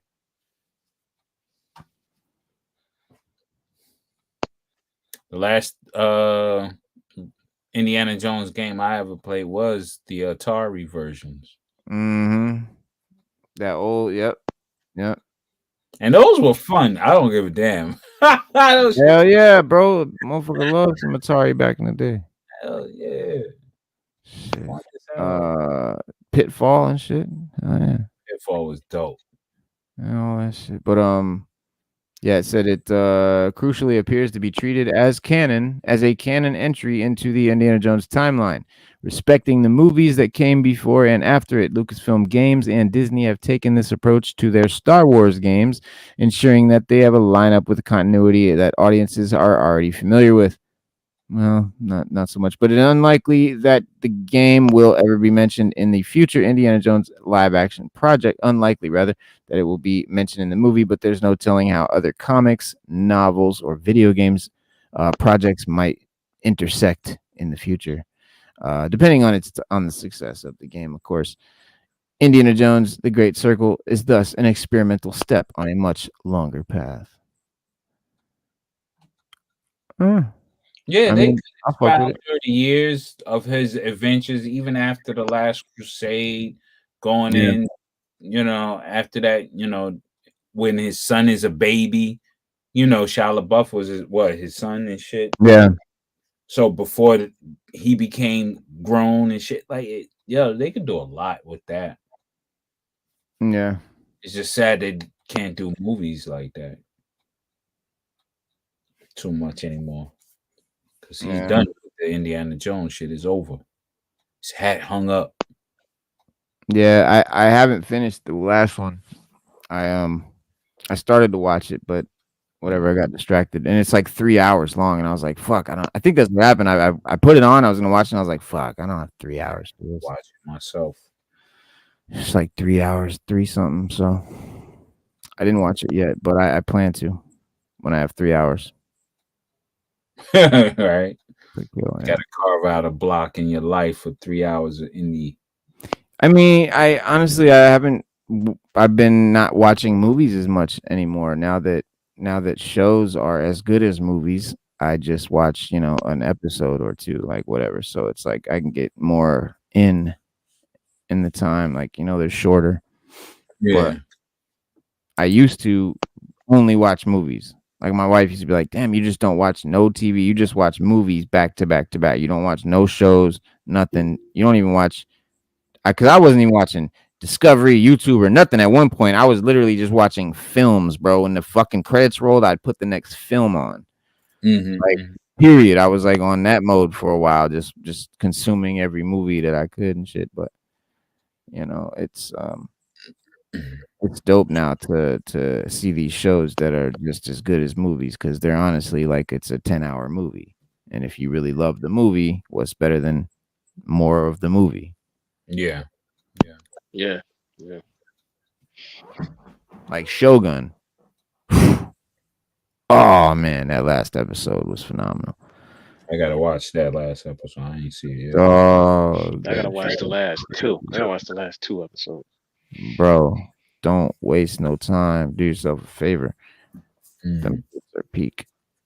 Yeah, that's a great show.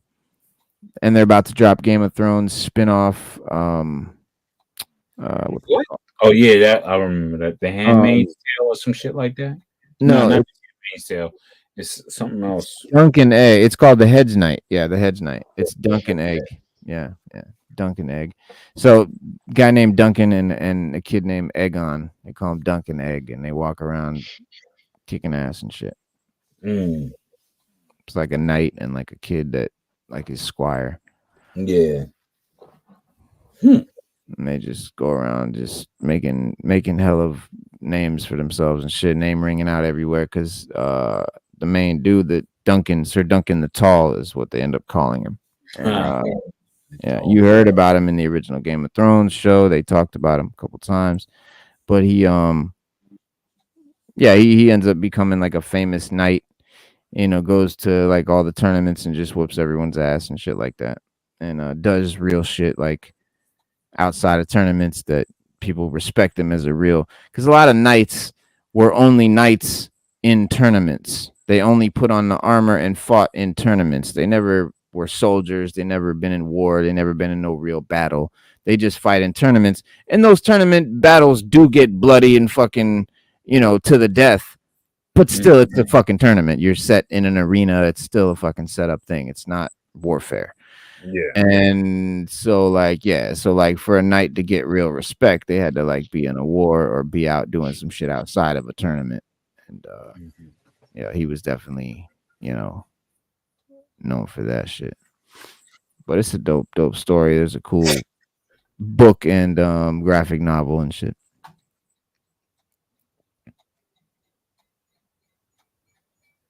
Word.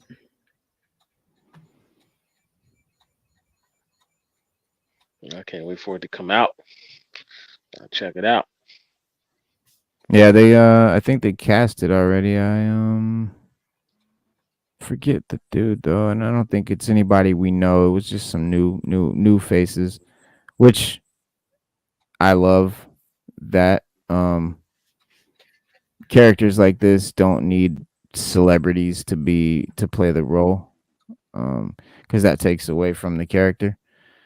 It makes you just see the celebrity first, and then you kind of, oh, they're playing this guy. But if you really wanted to just think it's that guy, that character, then it needs to be an actor you don't know. True. Word. Well,